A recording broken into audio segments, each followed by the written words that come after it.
Hello, friends. Hi, Beans. Happy Sunday. Welcome in. Y'all know the deal.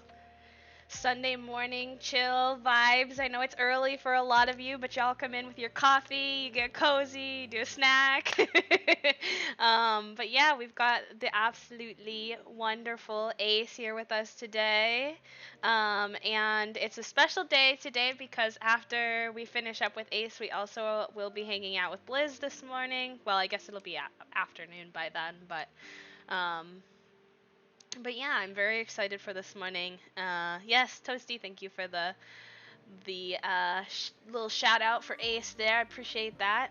Toasty's always setting up my all of my commands in the morning because it's early for me and I'm like I'm not ready.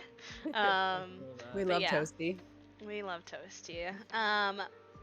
If you're new here, because I know sometimes when we have a new guest, like friends will come and support them. My name is B. I use they them pronouns. I am a queer and disabled variety broadcaster here on Twitch that makes sensory friendly, chill streams. And I am here with my lovely co host who I will let introduce themselves, Jupiter. Good morning, everyone. Thank you for joining us this morning. My name is Jupiter. I use she and they pronouns. I am also a variety broadcaster here on Twitch. I am queer and Latina. I am an actor and host, and I'm so excited to introduce our first guest this morning, Atypical Queer. So, Ace, would you like to introduce yourselves? Yeah. I mean, it's funny because you told me I was gonna do this, and I still got really nervous. But I, my name is. Recently came out last night with they/she pronouns. I'm a Black queer content creator here on Twitch. I also do a plethora of other things, such as hosting a podcast with my best friend Shiny Pen, having a business with him called Queer Sauce. Also, the director of diversity consulting at Purity Gamers and a member of the team of Underworld. So I got a lot going on, but I'm happy to be here. So thank you for having me. Yeah, absolutely. Thank you for taking time out of your day to sit and have a conversation with us. So, The next 2 hours, everyone I think kind of knows how it goes. B and I are going to bounce back and forth, asking Ace some questions about content creation, about life, and about the humanity that makes them them. So, B, do you want me to go ahead and start?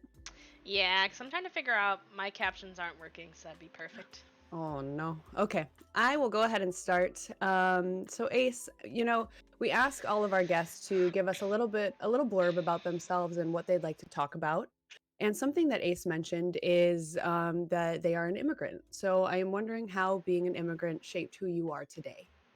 oh, that's a really dope question. I was born in the country of Jamaica. I've lived there on and off for like 7 years. Moved to Chicago, then back to Jamaica for two, and then came to New York. And I've been here since sixth grade. And the way it shaped me was just my aspirations. And, like, once you go through all that, the trials and tribulations, you try that much harder to succeed. And thankfully, I have in my own ways. I have 2 degrees. I went to undergrad and grad school, graduated early, and I did what needed to be done to make my family proud. But it definitely makes me kind of move ethically in things that I do and be empathetic for all individuals because I had to literally pay to be a citizen of this damn country. And I apologize, this is my channel, but don't want to get political. Oh, But you're We fine. love getting political. Oh yeah, don't worry. but like having to pay for something like that, something so simple as like repeating a sentence or like writing a sentence and just announcing my citizenship to my home country, it definitely humbles you, and definitely puts other people's experiences in perspective for me. Yeah, absolutely. That's so powerful. And I think that, something that not only this country, but the world needs more of, I think, is empathy for other people. And, having that experience and having it shape you to where you are today, I can feel the kindness radiating off of you, and it's like, I want everyone to be like that. That's all I want to say.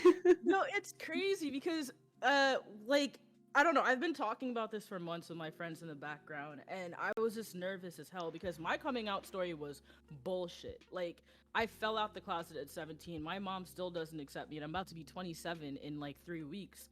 And I just didn't want to do a part 2, you know what I mean? So Yeah. for the last 6 months I was struggling cuz every time someone just used they for me, even though like my pronouns were always there, she, her, it made me feel euphoric, and I didn't know how to express that. So I have really dope non-binary friends like Megan, the Dragonborn, and they use they them pronouns, and I actually got to meet them, and like having conversations with them and seeing how they flow through life really inspired me to be my authentic self. And I don't know, like I couldn't be happier.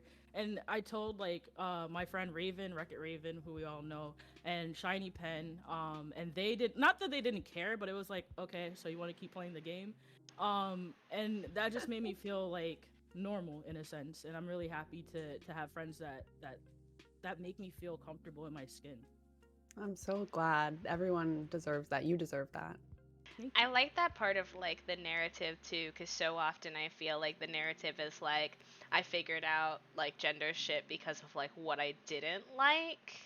And I feel like it's not talked about enough, like euphoria of like wanting to either like represent yourself, whether that's like how you want to dress or how you want to be referred to, because it makes you feel really good, not because Mhm. like Yeah. the because like for me, like you can call me she, her, I don't really care that much. Like people are like trans people are so sensitive, and like if you don't want to be called certain pronouns, that's fine. Like don't get me Yeah. wrong, please be respectful of people, but like Absolutely. on my end of things, all you're doing is like limiting how much of a connection you and I can have. Like you're not Mhm. it doesn't matter to me. I'm not going to like pass away, but like, it makes me feel good, and if you want to be my friend, theoretically you would want me to feel good. Like that's kind of, Yeah. Yeah. like so I appreciate And that.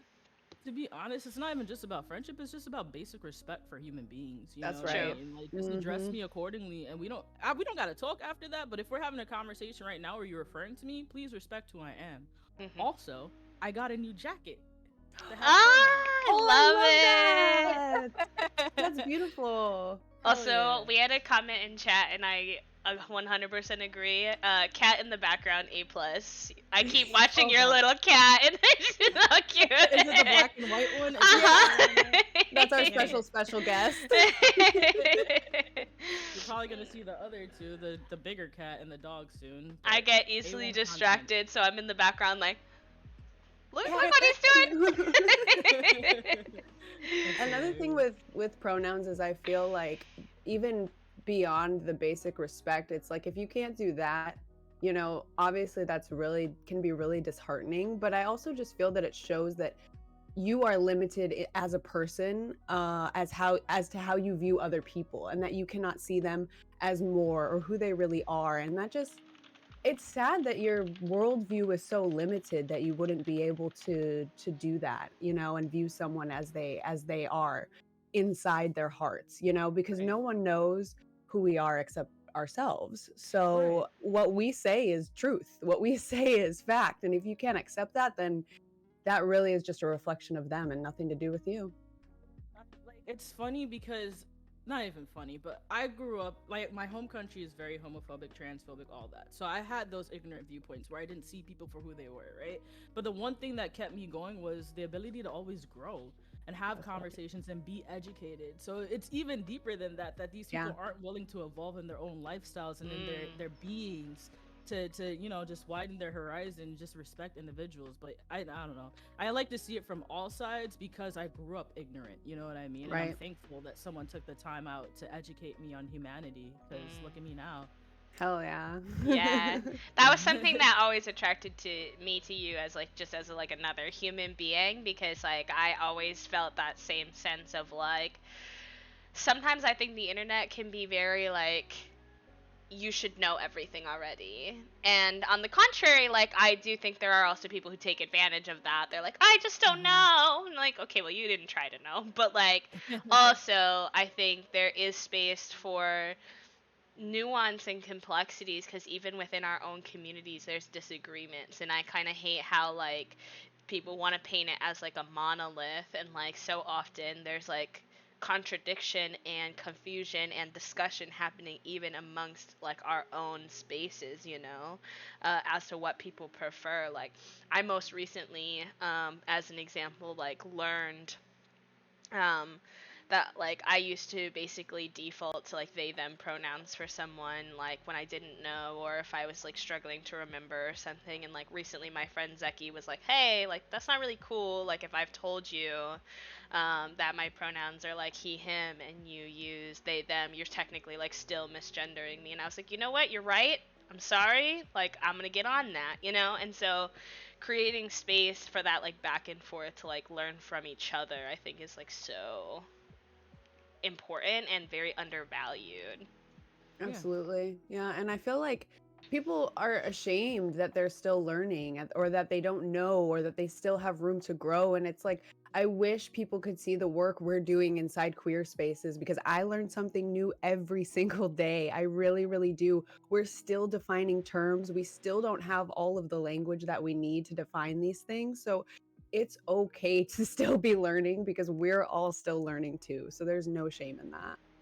Yeah, I used to feel guilty because I always said I'm 26 and I still don't have it figured out. Because when I was 17, I was like, when I'm 23, I'm gonna be married and have all these kids and blah blah blah. But I realized like I might never have my life fully together. I'm never gonna achieve perfection. You know, especially if I want to choose to be a student of life, right? I want to be educated. I want to evolve all the time. So realizing that you're always gonna evolve is a good perspective on how to perceive your life. That's right.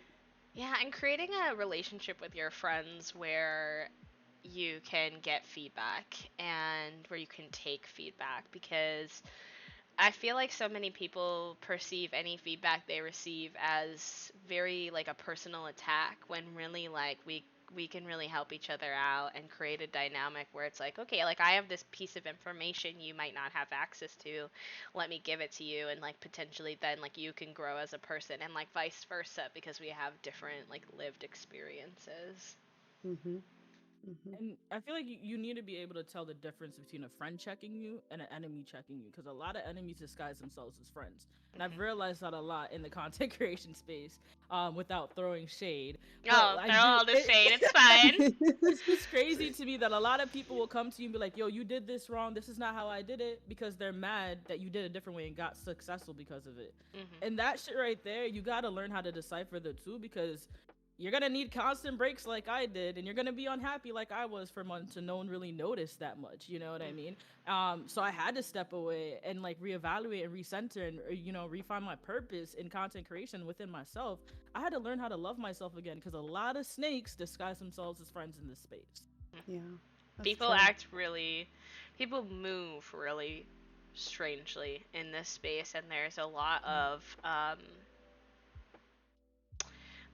of like acting really nice to everybody, and then behind the scenes like talking shit and like having, and it's like, you don't have to like everyone, there is no obligation to like everyone in the content creation space, but you don't have to be fake either, That's right. Go right? off. Just like Go off, B. like you don't have to be rude, you don't have to be, but you can just disconnect you. It's as simple as like block, mute, move on. Why are you Mhm. talking about me behind the scenes? It doesn't affect you whatsoever. Like, there's 9 million broadcasters, and you really are worried about what this one other person is doing. Like, that's going to be the fundamental difference between you and your success. Like, I wish I had the time of day. Like, I don't have the time or energy to worry this much about other people. Mm-mm. Hard. Like, if you put that energy into your content, maybe you would be succeeding more. Like, I don't understand. If people are like, misery loves company, right? Like, you want to be out here and be upset and be dramatic, you're gonna find people like that, and y'all gonna stay in a group and continue to stay stagnant while other people succeed, and you're having these conversations behind their back. And But it's that's neither here nor there.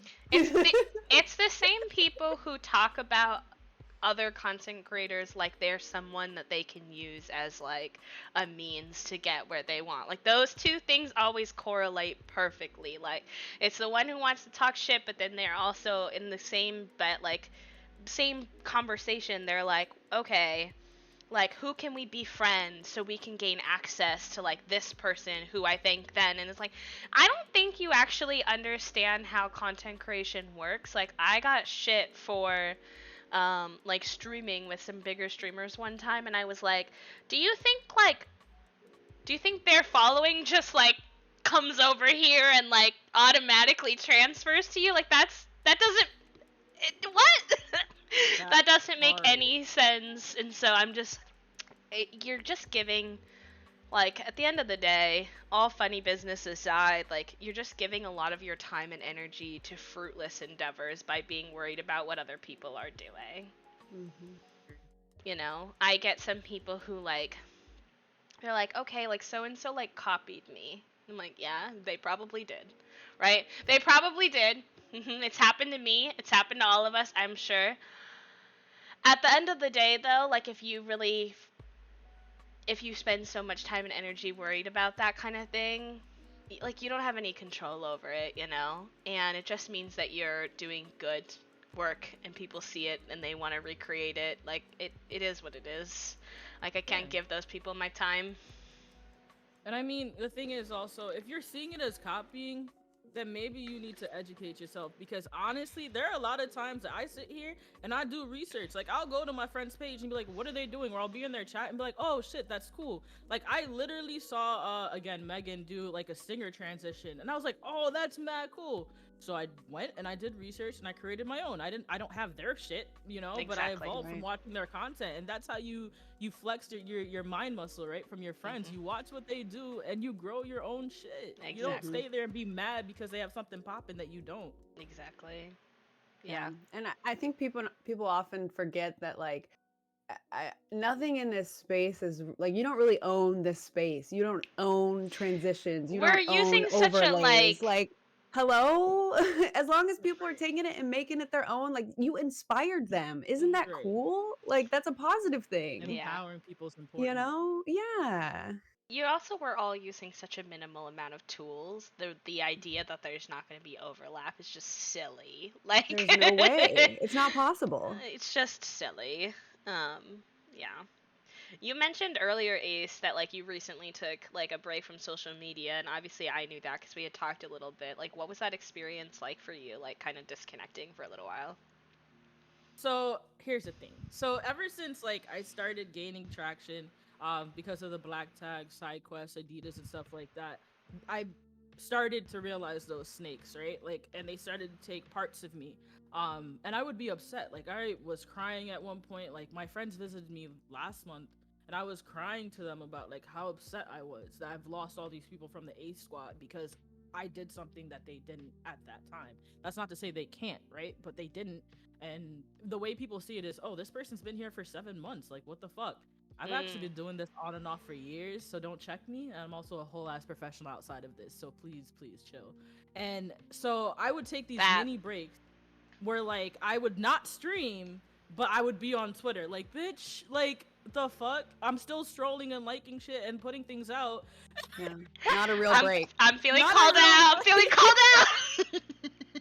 You know, like those people that have that change their Twitter name to On Break, and I'm like, no, bro. So for once, I deactivated my whole Twitter, and I deactivated. I think I deleted my Discord. We're calling B out right now. Calling me out There hard. was No, but my partner still heckles me about the fact that there was a day that I said I was going to take a break and I tweeted about it, and then literally like 30 minutes later I was back to tweeting. Like, it didn't last. It didn't last It's but like addicting. 30 It's minutes. addicting. Exactly. So I just took my break. Like I didn't care. I didn't announce it. I was like, I need to breathe again. I need to Good for you. recenter. So I did that last Wednesday. And it was kind of like really dramatic because some of my friends couldn't find me, but I was just like, I'm not by my phone. Like, I'm drinking, sorry. And like I had a pity party one day. Like, it was great. Like, it was amazing. And then after that, I was like, I need to get my shit together. So I like got stuff from my living room. I'm putting stuff together. I hung out with my animals. I like started looking at workout plans because I want to get back to stuff. Started playing video games offline, doing everything I love, but doing it for me, right? Because that's the detachment. Like, that's the issue I had before. It was like, every time I played a freaking game, I'm like, damn, I need to be playing it on Twitch so all my friends can see and I can make subs. Like, what the hell? Like, that perspective was just so childish, and I wasn't seeing it, and I wasn't loving it, right? So now I feel way better, and I'm so much happier, and I can't stop smiling because I feel grateful to be in this space and to be me. Good. Good. Good. Sometimes you just need that time away to recenter and refocus on why you're here, why you started this, because Yes. it's so easy to get caught up in that. Oh, yeah, I got to go live. Oh, yeah, people will like this, people will sub to this, whatever. But it's like, at what point is that no longer benefiting you, And that's not good for your mental. Yeah. So I'm proud of you for doing that. And gosh, that's You a gotta real touch break. grass. You gotta touch Yeah, It's a grass. real touch break. grass. That's a real Not that break. you have Actually to. disconnecting. Exactly. Not that you have to deactivate. Like I could have just deleted the app, but I'm dramatic. I'm a Virgo. My birthday's in 3 weeks. Thank you. Virgos, let's go, baby. It's almost our time. Yes. Let us out the cage, Hey! bro. We ready. Yo, what day is your birthday? September 18th. Nice. I'm September 5th, the day after Oh, the Queen Beyonce herself as yes. well. The best season, we know. But it's cool. We'll let the other sides chill. That's right. Whatever. That's right. You keep going, Leos. It's almost our time, but we'll let you finish. But yeah, like I don't know, I love taking the break, and also like I have a TBI, right? Like I had very severe traumatic brain injuries in the last year and a half, right before COVID. So for me, things are a little bit different. Like my Mhm. emotions are like I don't know how to handle my emotions half the time, and I don't know how to breathe. Like I don't like walking is hard for me sometimes. Like I need to make sure that I'm okay if I'm gonna be in this space for anybody else, because I don't want to lead and be sad. Because who do I look like sending out sad tweets all the time, and then B's commenting like, "Are you okay, Bean?" And I'm like, "Nah, I gotta go." You No, know I'm that out. meme? I'm out. I'm gonna head out. uh, You Listen, have it's okay to to be you sad too, though. It It is. is. It is. It But is. you have to show up for yourself first before you can show up for anyone else. And to be able to recognize that when you're not serving yourself and take a step back is so powerful because now look at you. You're smiling, you're laughing, you're passionate. That energy is so infectious. And that's the best Exactly. thing that you can do for other people. Really it Hell is. yeah.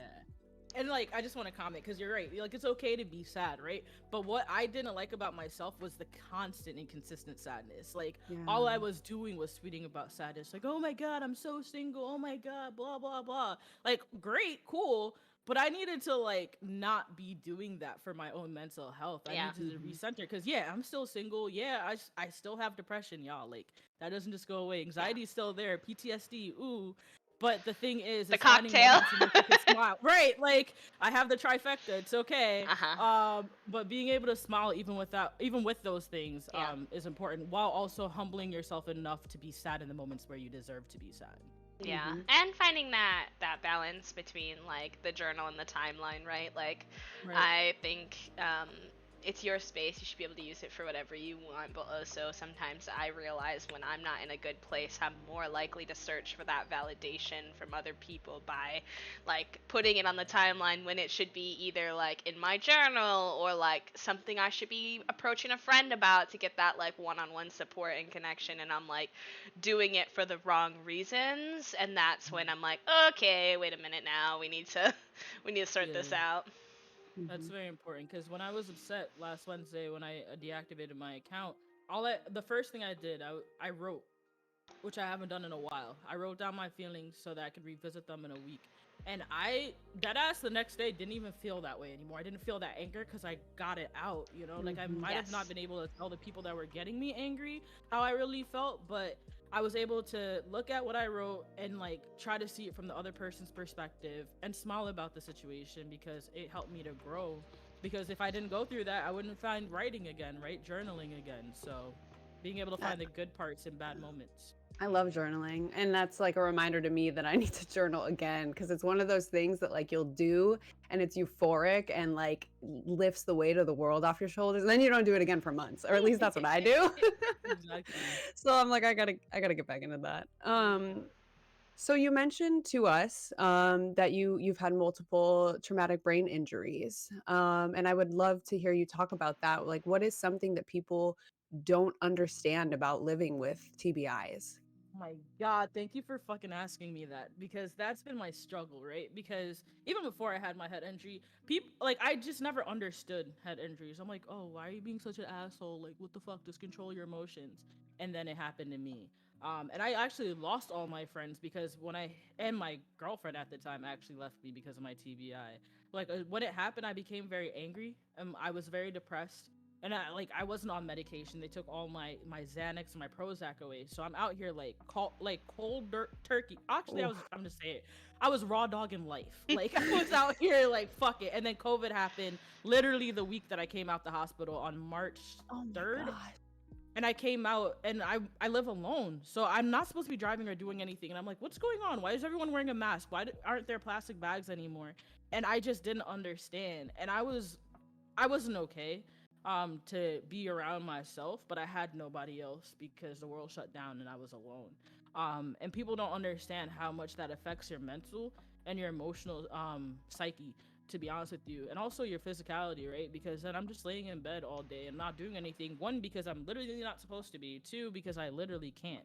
Um, but it doesn't just go away. I feel like there's a misconception where like the TBI, like you had it that one time in the concussion, and now like 6 months later you're fine. That happened to me a year and a half ago, and I'm still trying to learn how to communicate again. I'm still trying to learn how to walk properly. Like I went to a friend's house a month ago when my content creation friends came out here, and we were gonna go on a 10-minute walk. And I shit you not, I had an anxiety attack because I don't like walking anymore. Because my biggest fear is falling. Because the doctor said to me, your next fall could be your last.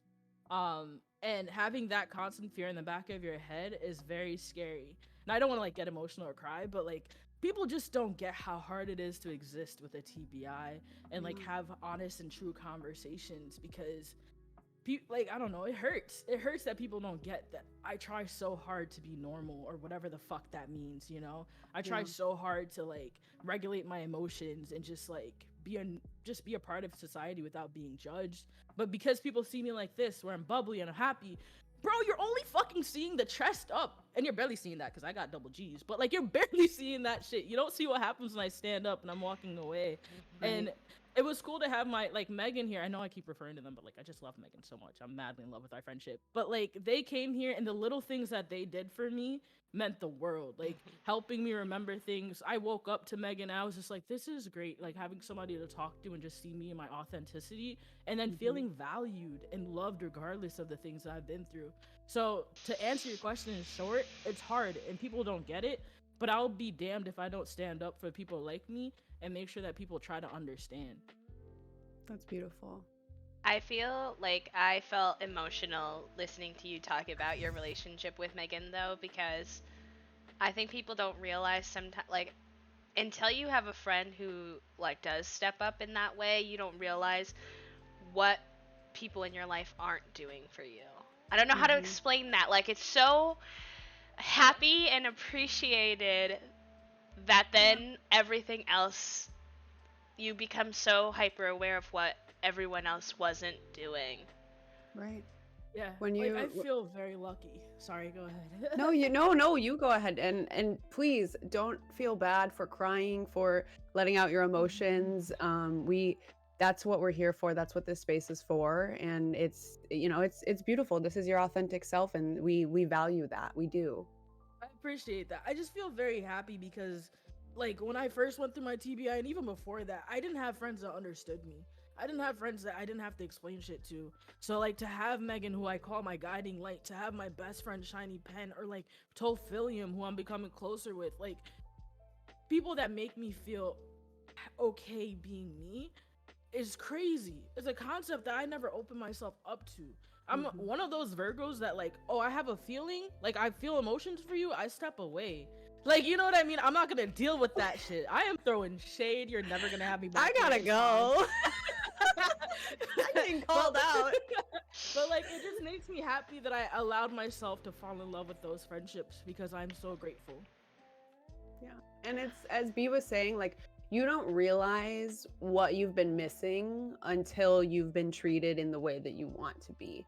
until you've been valued and appreciated. And like you said, Ace, those little things, because that's really where the magic is those little things that someone does that really shows that they see you and they care Yo, about you.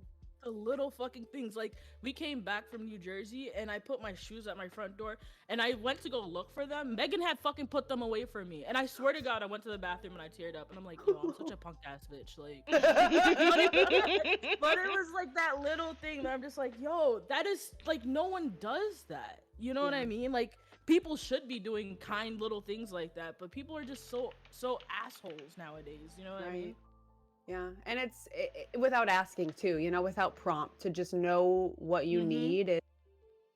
I mean, you can't put a price on that. You really can't. Right. Joopy, I think we lost your captions, my love. Oh, okay, thank you. Let me know if you need me to send you a new link. If let's see. Oh, it shows they're working for me. yeah, so Pixel Chat like they redid their entire website, and one of the things that's been happening is just like as they're navigating the bumps in the road, there's been some like disconnections where it's like it shows up but it doesn't show up. So I'm just gonna send you a new one and see if that works. Thank you. All right, opening. Yes, drive safely, Megan. Of course, Shiny. Can you see them now? What's up, Shiny? Yeah, you're back. Perfect. Excellent. Thank you. I don't know if it's related for you, Ace, but for me, one of the things I think about when I'm listening to you talk is how, for me, when I made friendships and relationships that started making me feel really seen and like actually appreciated in that way, it meant something different for me because of the shit I went through growing up with my family. And one of the things that you like mentioned in your like description was like your mom, and I'm just like curious, like what is something that you wish people understood more about having like a tumultuous relationship with your family? That it doesn't define you. Whether you're that person that went through it or the person that's seeing someone go through it or whoever they've grown up to be after going through it. As that person that went through it for years, I thought it was my fault. Um, uh, Trigger warning, I grew up in a house full of domestic violence. My father was very abusive, and that definitely shaped the way that I move in life, especially as someone that loves women. And I mean like love women.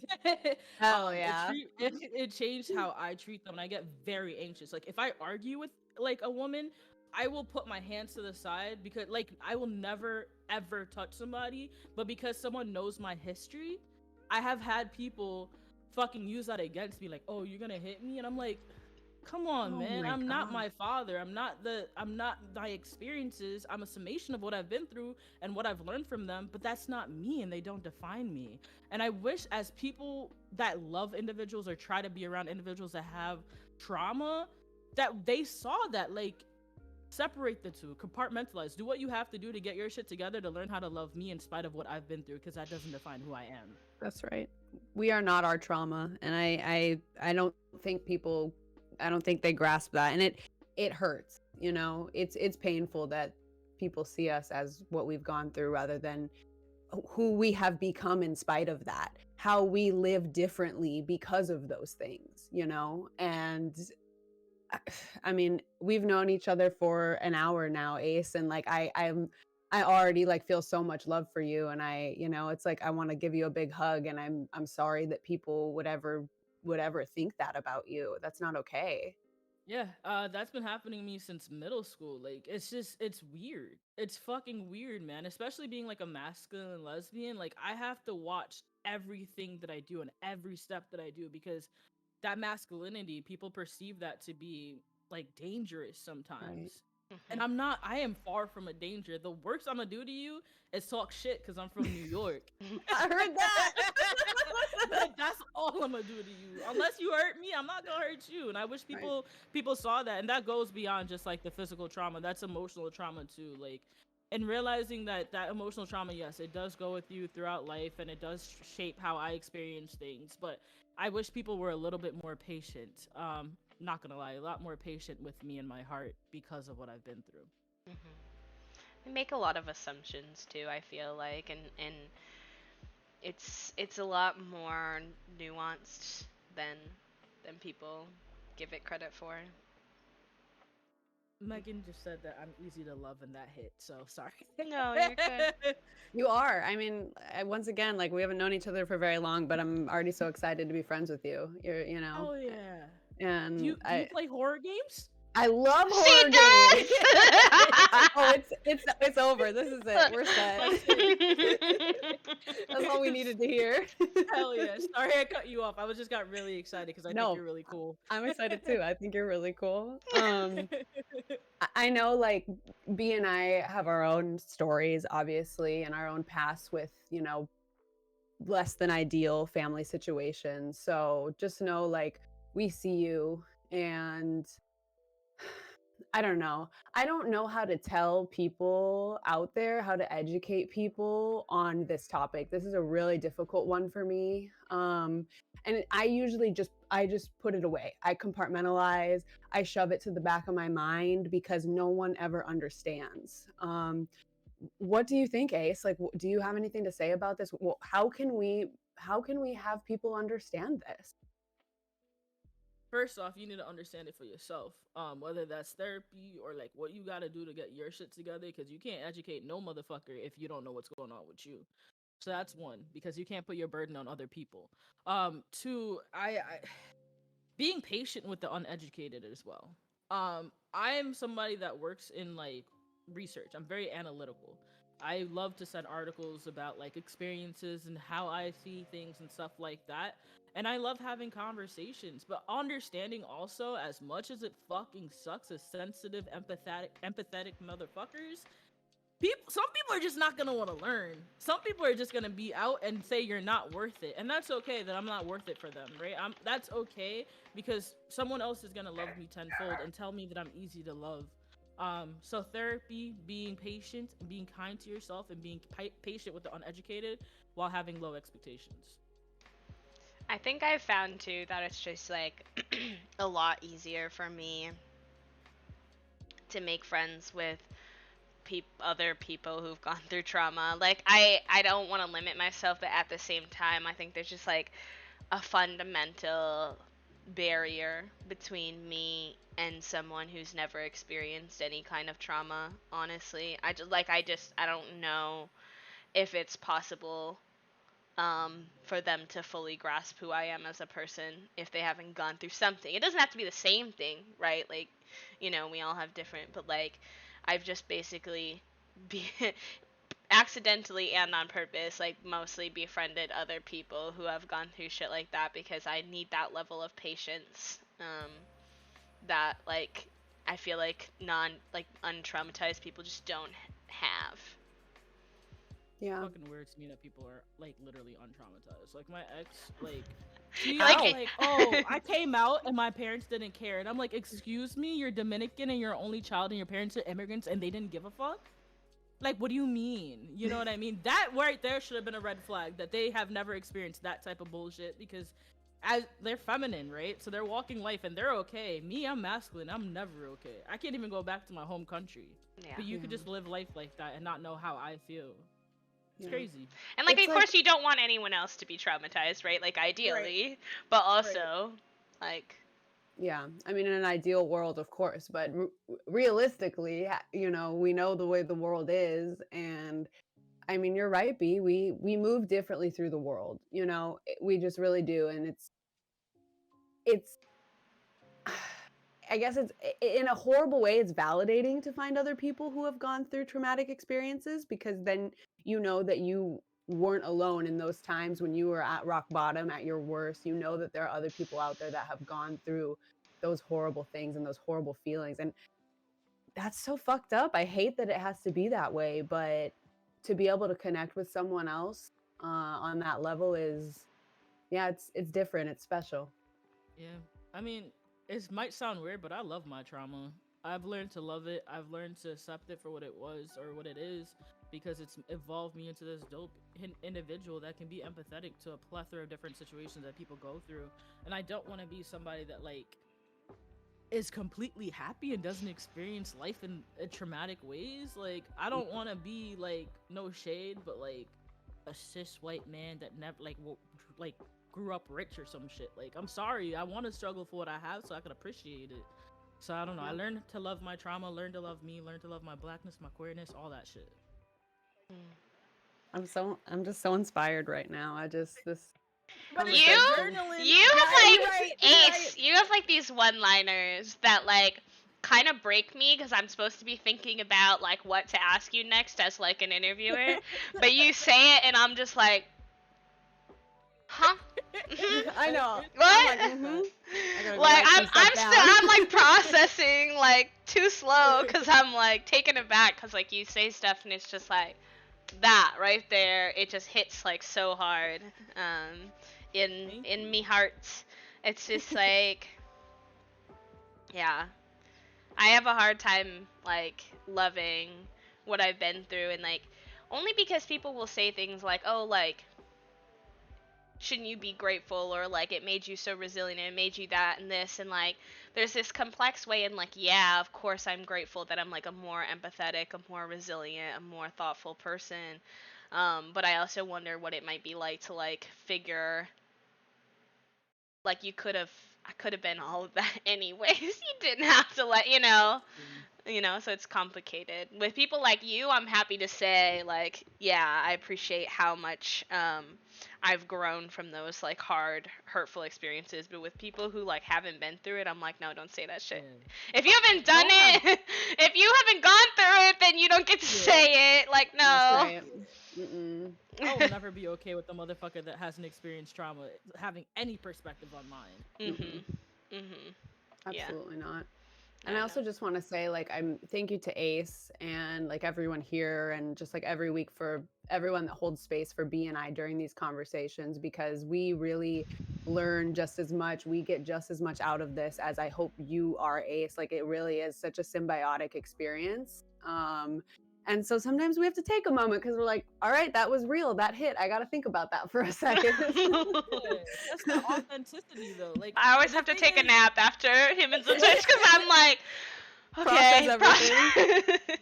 it's just like, I don't know. When I come to things like this for people that I love, like obviously I love B, and I newly love Jupiter. Like, the thing is, it's a conversation. Like, yeah, you're all the hosts or whatever, but like we're all here together. You know what I mean? And we're here to grow and evolve, and with an amazing chat too. So we have to, I don't know, flow through it differently. It's not like this is like 107.3 or whatever the fuck, and we gotta keep the air going. Like, yeah, let's chill, let's vibe, let's learn together. You know? Yeah, we're riding the wave. Yeah, Hell we yeah. are. So something that I think that we know we want to get into is obviously your content creation journey, and how you got to be where you are today. I'm so curious what this journey has looked like for you. Uh, so content creation is something that I've always wanted to do growing up. I was always like a little kid with like a camera. Like, I rarely have pictures of myself. I have pictures of everything that I see. And that's been happening since I was in Jamaica, like when I was 7. And so I used to do content creation with my ex. I don't care. I'll say it. It's Ashton Genesis. Like, we had a podcast, we had like Instagram, Twitter, all that shit, mad followers, like 6,000. But the thing is, I ran everything, um, and she edited and stuff like that. And I fell in love with influencing other people, empowering other people. Let me say it like that: empowering other people and engaging in inspiring conversations. So when I had my TBI, I deleted everything because I didn't know who I was anymore, and I knew that if I was gonna start again, I'm gonna do it for me this time, by myself, for myself, with myself. And so January 5th was the day that I made a Twitch account, and I just came on this motherfucker, no cam, and I played like Watch Dogs Legion for my PS5 in my living room, and like Miko Rios came in, I think, at a point. Barry Bombs, like these motherfuckers I started with. Shiny Pen, like before they knew what I looked like, right? And it was through connecting with these individuals that I felt comfortable to show my authentic self, to show who I was, because they liked my voice. I feel like they would be okay with my face, and they knew I was black, so I wasn't hiding much.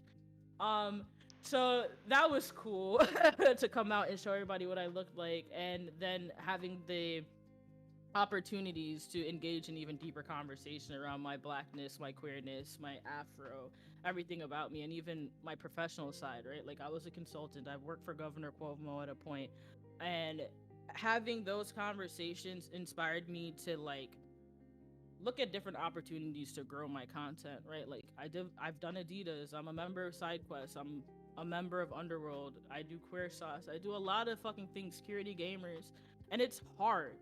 Like as fun as it may be, as cool as it may be to have like a sponsorship by Grinding Coffee Co. and things like this, it hasn't been easy. But I'm very grateful that I've had the opportunities that I've had and I continue to have and I will have in the future. Mhm. But I want to remain humble. Like I said, like that break I just took changed things for me and really put things in my perspective, and really I saw who was really in my corner. I said this to my boy Shiny the other night. I didn't do any of that for attention, but it showed a lot who reached out. It showed a lot who found me. You know what I mean? Like I had like Frasley emailing me. Like what? Frasley? Like Oh, this? come on. Like We love yes. That's so sweet. right? Oh my Like gosh. you They can were supposed to be see on that she was people supposed to be on the show actually, and she couldn't come because of work, and I was like, this is so rude. I fuck freaking your love job. Someday. Someday. you. We'll get her on for a double Yeah. feature someday. Hell yeah. But like nah, it's been a powerful journey. It's been a very humbling one and one that I definitely want to continue, but for myself, like I said. Yeah. That's amazing. I really appreciated how earlier you related to your content creation journey, how you said people would make judgments about like what opportunities you got access to without realizing your background, like how long you've really been like working at these skills, because that's something that I feel like happens a lot, and I feel like people really not only is it hurtful to you, right? Cuz like you're talking shit about me and like kind of insinuating that I don't deserve the opportunity that I got, which is a really shitty thing to do. But also, you're really setting yourself up for failure by comparing yourself to other people, because there is so much behind the scenes that you don't know. Like, I've had that happen to me before as well. Like, yes, I'm very new to Twitch and to the streaming world, and people will be like, I've definitely had people straight up be mad at me and tell me, I'm not making assumptions, they've told me they were mad at me because they had been on Twitch for way longer than me and I had like grown past them numerically, right? Like straight up said that to me via message. Like, and I was like, what you don't see behind the scenes is that I got into one of the #1 journalism schools in the nation. And I did not complete that degree because I went in a different trajectory, but like I come with a background of marketing, of strategic planning, of graphic design, of editing. Like I came with a set of skills you didn't have, and that doesn't mean anything bad about you, right? But it does mean that you're setting yourself up for failure by comparing yourself to me only based on how long I've had my Twitch account. Like there's a fundamental Mm-hmm. lack of understanding that like the learning curve was so much bigger for you. Mm-hmm.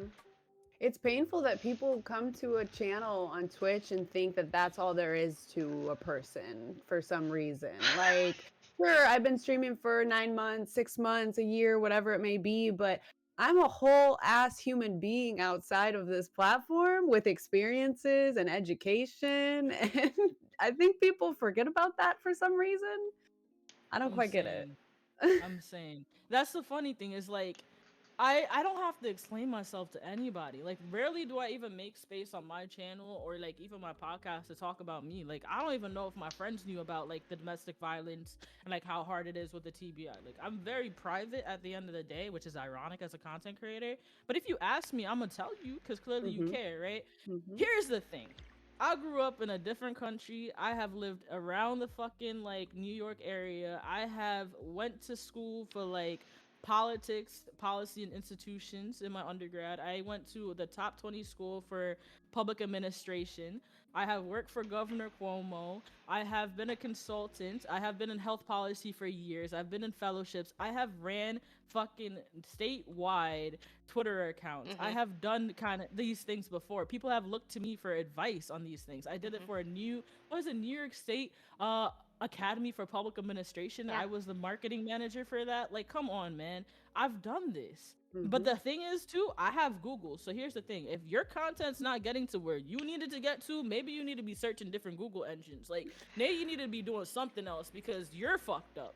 And that Mhm. is no shade. So Like, many everybody people grows think no, but differently. you're right because so many people think that they can hit the go live button and that is And that's gonna it. that's That's it. it. Done. Bitch! Fame. Like Like it's some magical button that it will bring you all the success in the world. it's gonna take you to another universe. Like No! I just I Partner. yep. That's it. Yeah. No, I know. I can't. And like they don't do I'm like, I get a lot of people who ask me questions and that's fine. I don't mind helping. I've always presented myself as someone who's willing to help. Not everyone is Yeah. and you shouldn't treat like everyone as like some educational book cuz not everyone wants to do all that. But I have people come to me and like they just don't realize that so much of succeeding on Twitch is outside of those times that you're live. Like it's what you're doing behind the scenes. Like, my partner, my mods, like they can all attest to like how much time I put into the behind the scenes stuff. It's the preparation, right? Like I don't just turn on the go live button like what are we going to talk about today? Like what game are we going to play? Like how do I want to how do I want to frame my going live tweet to like encourage people to come? Like it is all I don't want to say it's all like calculated because sometimes we are just like vibing, and there's definitely times I go live with like not that, but I do think people just like do not realize how much effort goes into shit outside of streaming to be successful at streaming. That's right. Put The a lot vibe of money is, in here.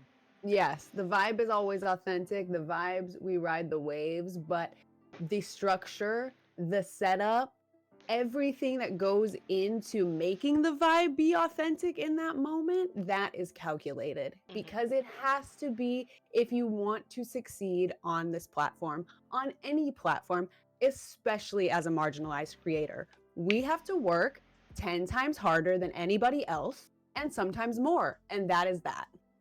No, strategy is success. That's one. Two, you just reminded me of a quote from like Olivia Pope when her dad was yelling at her, and he was like, "You gotta work 2 times as hard to get half of where they are."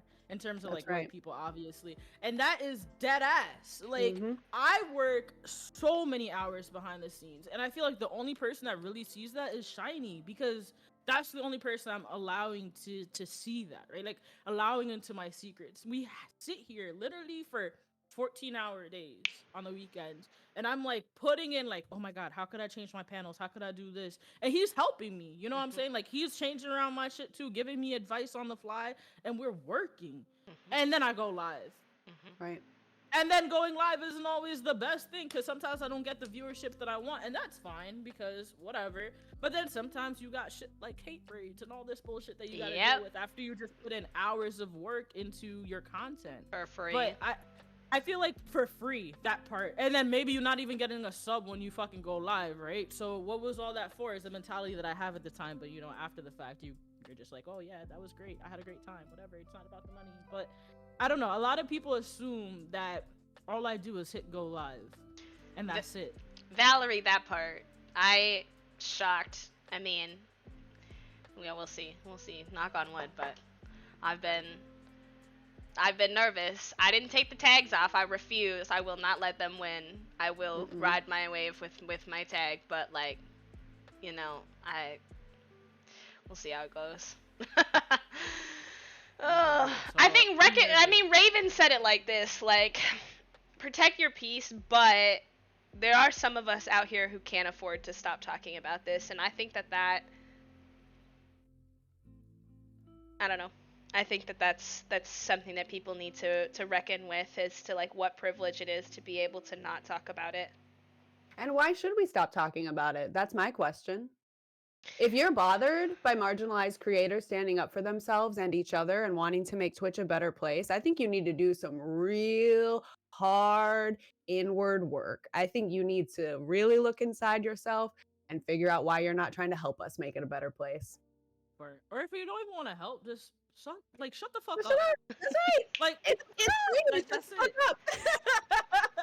Like that's absolutely it. Like I don't know. But I think Raven was talking about like other, I think there's like complexity there, right? Because there are some marginalized folks who don't you know, you can come from a place of like both marginalization and privilege depending on your different intersections of your Yes. identity.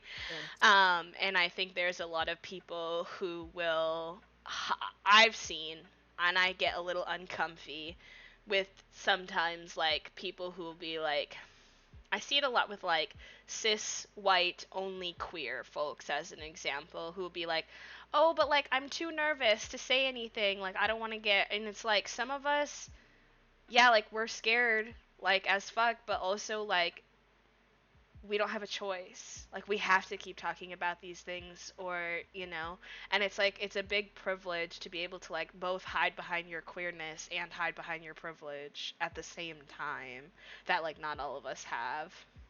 Yeah. And then you got to think about who you really are as a content creator, as a community leader. Because if you want to Hmm. lead by being silent on these issues, then maybe I don't want to be a part of your community.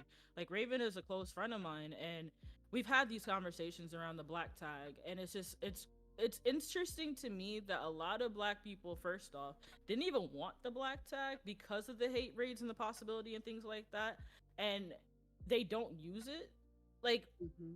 I don't know how to explain it. It just bugs me that like they don't want to be discovered in spite of the bullshit. They don't want to see people that look like them. And I think it's a risk that we all should be taking because as content creators, we are empowering people to be content creators, to be themselves, to grow up and be better than us. You know what I mean? I know I'm an 18 plus channel, but I'm sure I'll have little kids that come in and are like, wow, that's a really cool black person. They're doing the damn thing. Maybe because they found the black tag. You know what I mean? You never know who the fuck you're empowering by doing these little labels on Twitch. So keep doing it in spite of the hate raids. It's gonna suck. I've had a few of my own, couple hundred, like when I first started, and it was hurtful. I cried, but you know what I had to tell myself? I am proud of my blackness. I am proud of my queerness. I am proud of me. And if that makes somebody upset, that's okay. Because my people have been mad for longer than this shit even started. So let's go. Let's work. That's right. And the person that you are empowering, the people that you are empowering, means so much more than anyone who's come in to try and give you shit and ruin your day. Because tomorrow, we're never going to think about that person again. But the person that you empowered is going to be thinking about you for weeks, for months, Ace. Like you're changing people's lives out here by showing them that they can Exactly. be themselves. And that, once again, you can't put a price on that. Exactly. And then people seeing how you handle hate raids. Like, I was in Raven's chat like 3 weeks ago, and not that it was their first one, but it was the first before the last five. Hmm. And watching how they handled that shit, I was just like, yo, you killed that. Like, I talked to them the next day, and they were like, yo, that really hurt. Like, you might have seen like the strong part of me, but I'm still human. And seeing someone like Wreck-It Raven say, I am still human in spite of the hate that I get and how I handle it professionally was very humbling because that reminded me that I don't gotta pretend to be a motherfucker I'm not. I can still breathe, I can still cry, but the thing that's gonna stay consistent is my strongness. Hmm. That's It right. was humbling. That's It's good. like content creators are human, and I talked about this on Twitter the other day, but it's just like two things come to mind. Number one, Twitch took 2+ years to set up these tags, and you're telling me not a single soul in that giant corporation thought to themselves, hey, we're setting up these tags. These are definitely gonna like increase hate on like marginalized content creators. Maybe we should like do something about that. You Two know what was years? You funny? had 2 years to set these up. You took 2 years of silence to request for the trans tag. You were supposedly working behind the scenes super hard to like make it done well. I say supposedly with a strong emphasis. But that was their excuse for taking 2 years, was that they were doing research and working with people and wanting to do it right. How was protecting people from the tag not part of like from the hate that could come from the tags, not part of your research that you were doing? And number two, I lost it, so it'll come back to me when it's I don't It'll remember come what the back. other thing was, but The thing is, all of this is traction for Twitch. true. I hate to have that perspective, but I No, do you're because I right. like to see it.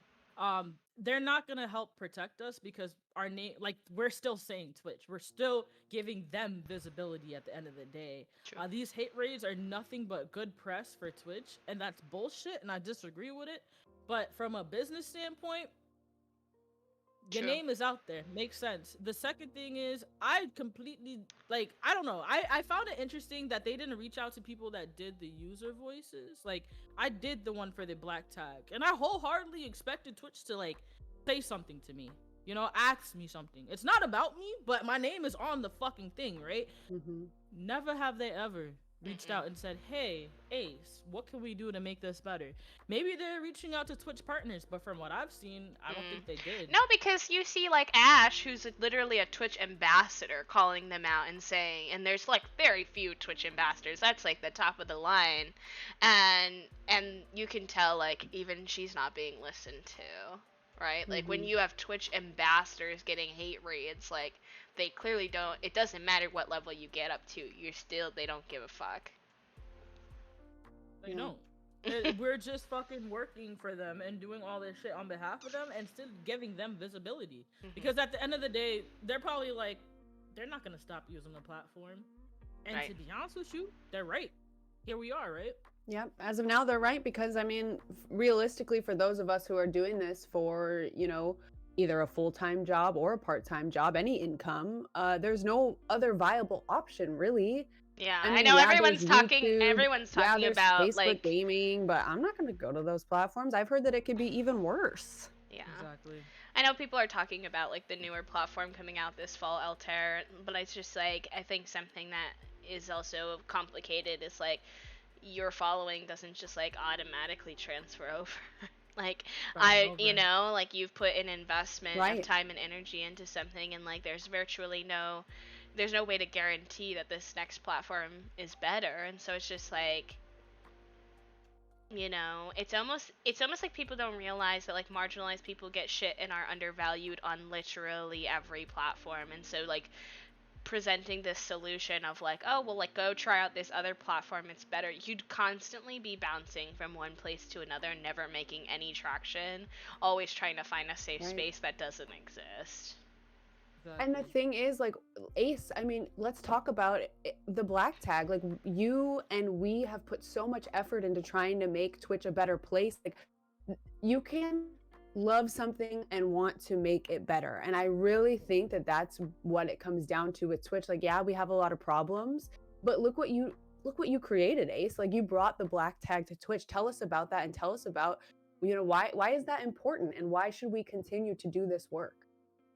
So that's a very powerful question. I appreciate that. So when the black tag happened, it was like that week of like back-to-back murders in the Mm-hmm. black community, and I did a podcast episode with my boy Shiny Pen, and literally after that I had tweeted out like, I'm not really seeing anybody talk about this shit, blah blah. I'm coming from a place of anger, and I feel like that was okay. So I tweeted, I was like, there's only one person that's talking about this. Can y'all give me people that are talking about it? Like, show me who else is talking about it. I received so much hate for that it was crazy, because people like, there are a lot of people talking about it, you're just not looking for them. And I'm like, I've done the work, but obviously I'm doing something wrong, which is why I asked for that help, right? So shortly thereafter, I was like, well, there's a user voice for a trans tag. Like, what the fuck? And my mom is like Lucia Everblack, right? So I reached out and I was like, what the fuck? Like, why not a black tag? We And love Lucia. I am a Lucia stan, and Mm-hmm. so I made the black tag with her blessing, because she helped me with a lot in terms of like how to frame it, how to think about it, and how to like be okay within myself once you start doing that, right? It was very tiring. I don't have a lot of black friends in this space, to be honest with you. I have like Raven and probably like two other people. That's it. Three people out of the entirely all the people I know on Twitch. Only three other black people. And so it was hard because not a lot of people could understand the importance, and if they did, they didn't feel adequate enough to advocate for it because they didn't have the melanin I have, right? Mm-hmm. Or because they're white, or because there's always some excuse. But just fucking retweet it.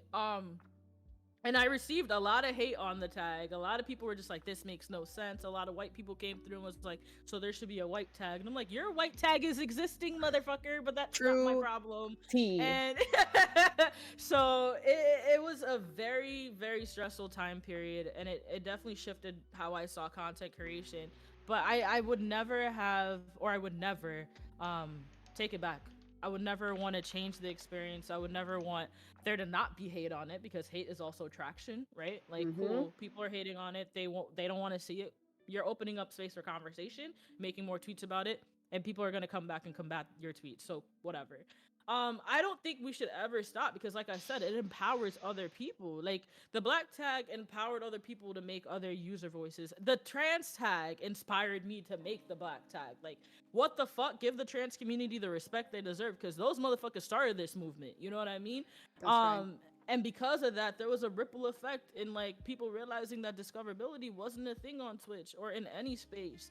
And I don't think we should ever stop. I think we should always be protesting in our own right, in the ways that we're allowed to, given our disabilities or abilities, right? Not everybody can walk in a march, but some of us have a voice. Not all of us even have that voice, but some of us have fingers to type. Like, there are a lot of ways to fucking advocate for what you believe in. Yeah. And in spite of the hate that you receive, just remember that hate is traction. Just remember that hate is opening up space for conversation. And some people actually want to be educated. I received some hate and I would respond and they're like, nah, educate me. And I'm like, you know what? I have the spoons today.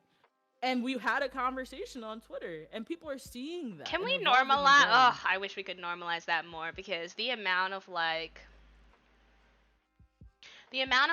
not making space, I don't know, for people to like learn and grow. We talked about that earlier, but it just like blows my mind sometimes. Just like comes back to me, comes flooding back to me sometimes, and like I just appreciate people who can have the maturity, because I've had people upwards of 30 plus years old subtweeting on the timeline. I'm like, you know where my DMs are. If you had an issue, if I'm supposedly your friend, as you say, you know where my DMs are. We could have a conversation. You're a whole ass adult. I am only 24. Why is a 30 plus year old subtweeting me on Twitter timeline? Like, what is going on here? Like, I don't understand why we cannot normalize having a conversation and like not having it be an attack, Like, I have come at things wrong before and been corrected respectfully by people, and there is nothing more I appreciate in the world than someone who cares about me enough, because that's what it is. When someone comes to correct you, like, in a respectful way, and let you know that something you did was hurtful, it's them appreciating you enough to help you grow. It's a compliment. Like, they cared enough. They could have just kept scrolling.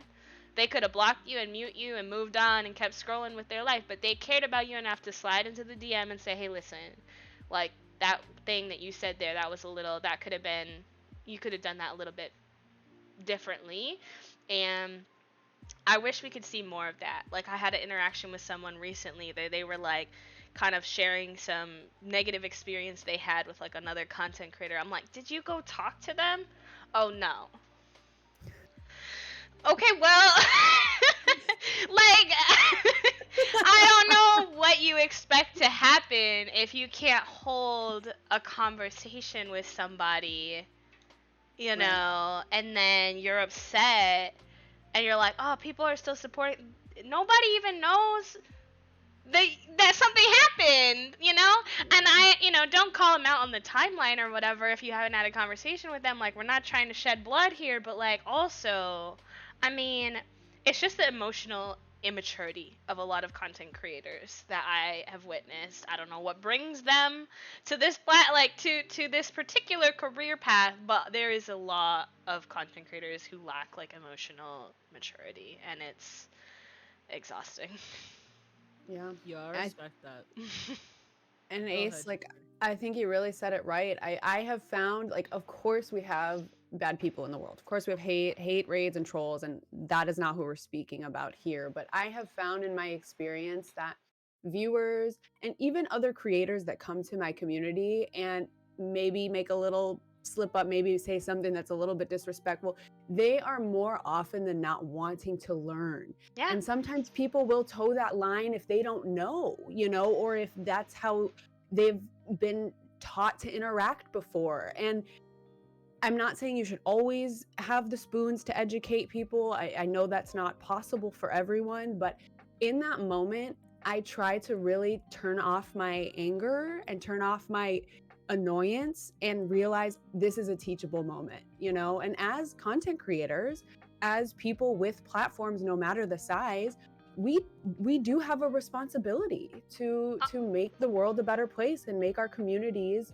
better and more respectful and teach people how to respect us as human beings and who we are in this space. It can also be super ableist that like to not take some time to give people the information they need, because there's a lot of assumptions that everyone knows what these like unspoken rules. And as like a neurodivergent human who has a lot of neurodivergent friends and community members, I have definitely had people come in and maybe like misstep in a way that's considered socially unacceptable on Twitch. And then I've said to them, hey, like, that's like not really considered super kosher, right? Like, you're not really supposed to do that. And they literally were like, oh, I had no idea. And I know when I first started on Twitch that I did things, like looking back, like hindsight's 2020, that I did things that like you're not really supposed to do.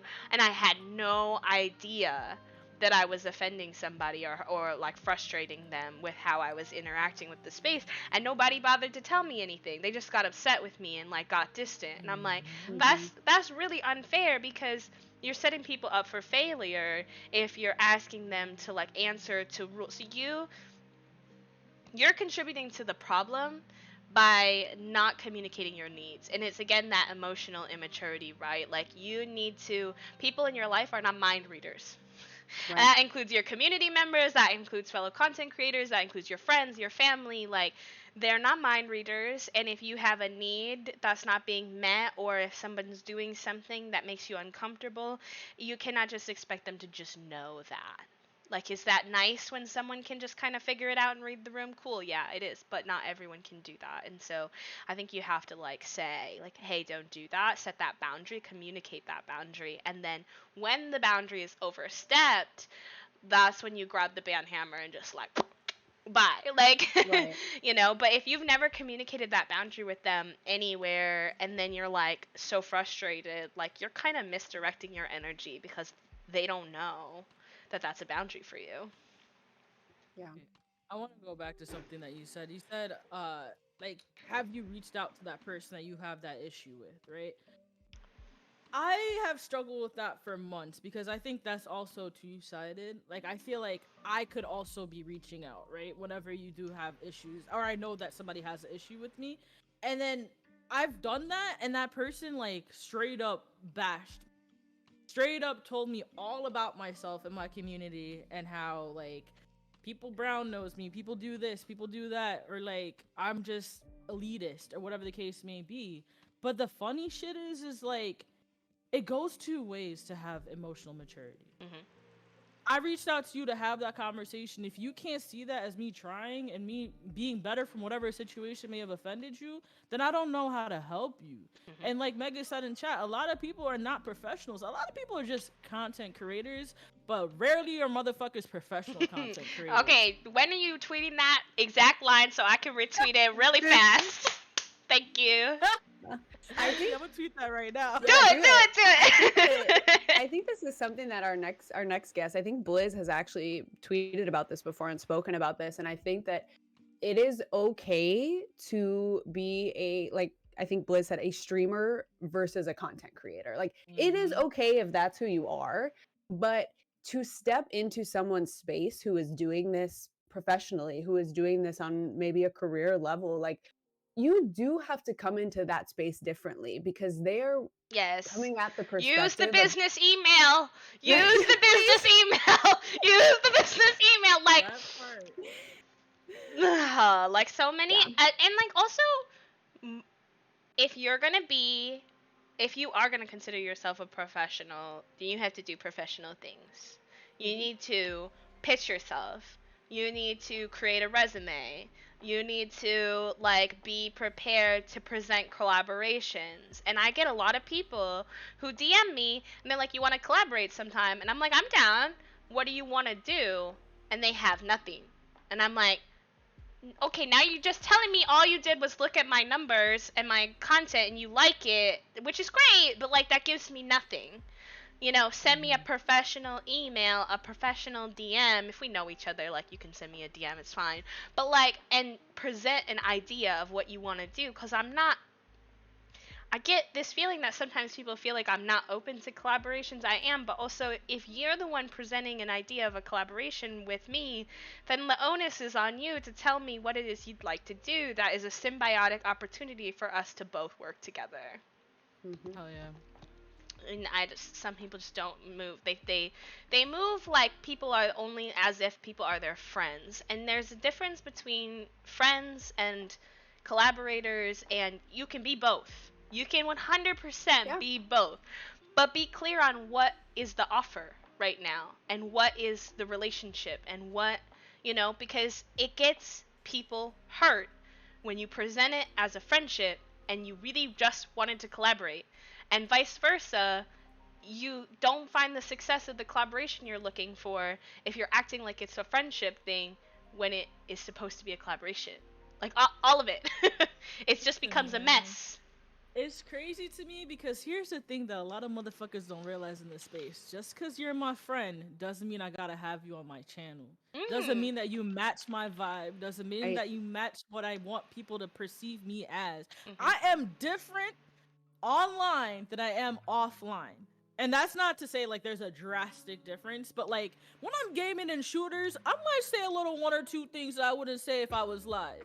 Mhm. I I don't heard want people to that. see us like that 24. You know what I'm saying? Like Yeah, I know what you're saying. No, I might have the N exactly. word slip once or twice or 10 times. You know what I'm saying? Because Or that's how I talk. 10. That's literally how I speak. But like, I don't want everybody to see me like that. And that, like, I don't know. I wish people understood that friendships doesn't mean I have to collab with you. 100%, because I'm like on the contrary, like I create like a very sensory friendly, chill, quiet, like low down space. And I get like super hype energy pals who I love being friends with, who are like, "Are we gonna collab?" And I'm like, "I mean, I'll come over to your channel, but you can't come to my channel because you like this just won't work because we have very different branding, very different vibes, and it's just not, it doesn't flow correctly with the type of space I'm trying to make." And what people don't understand is that that's not anything negative against you. I'm not saying anything bad about you.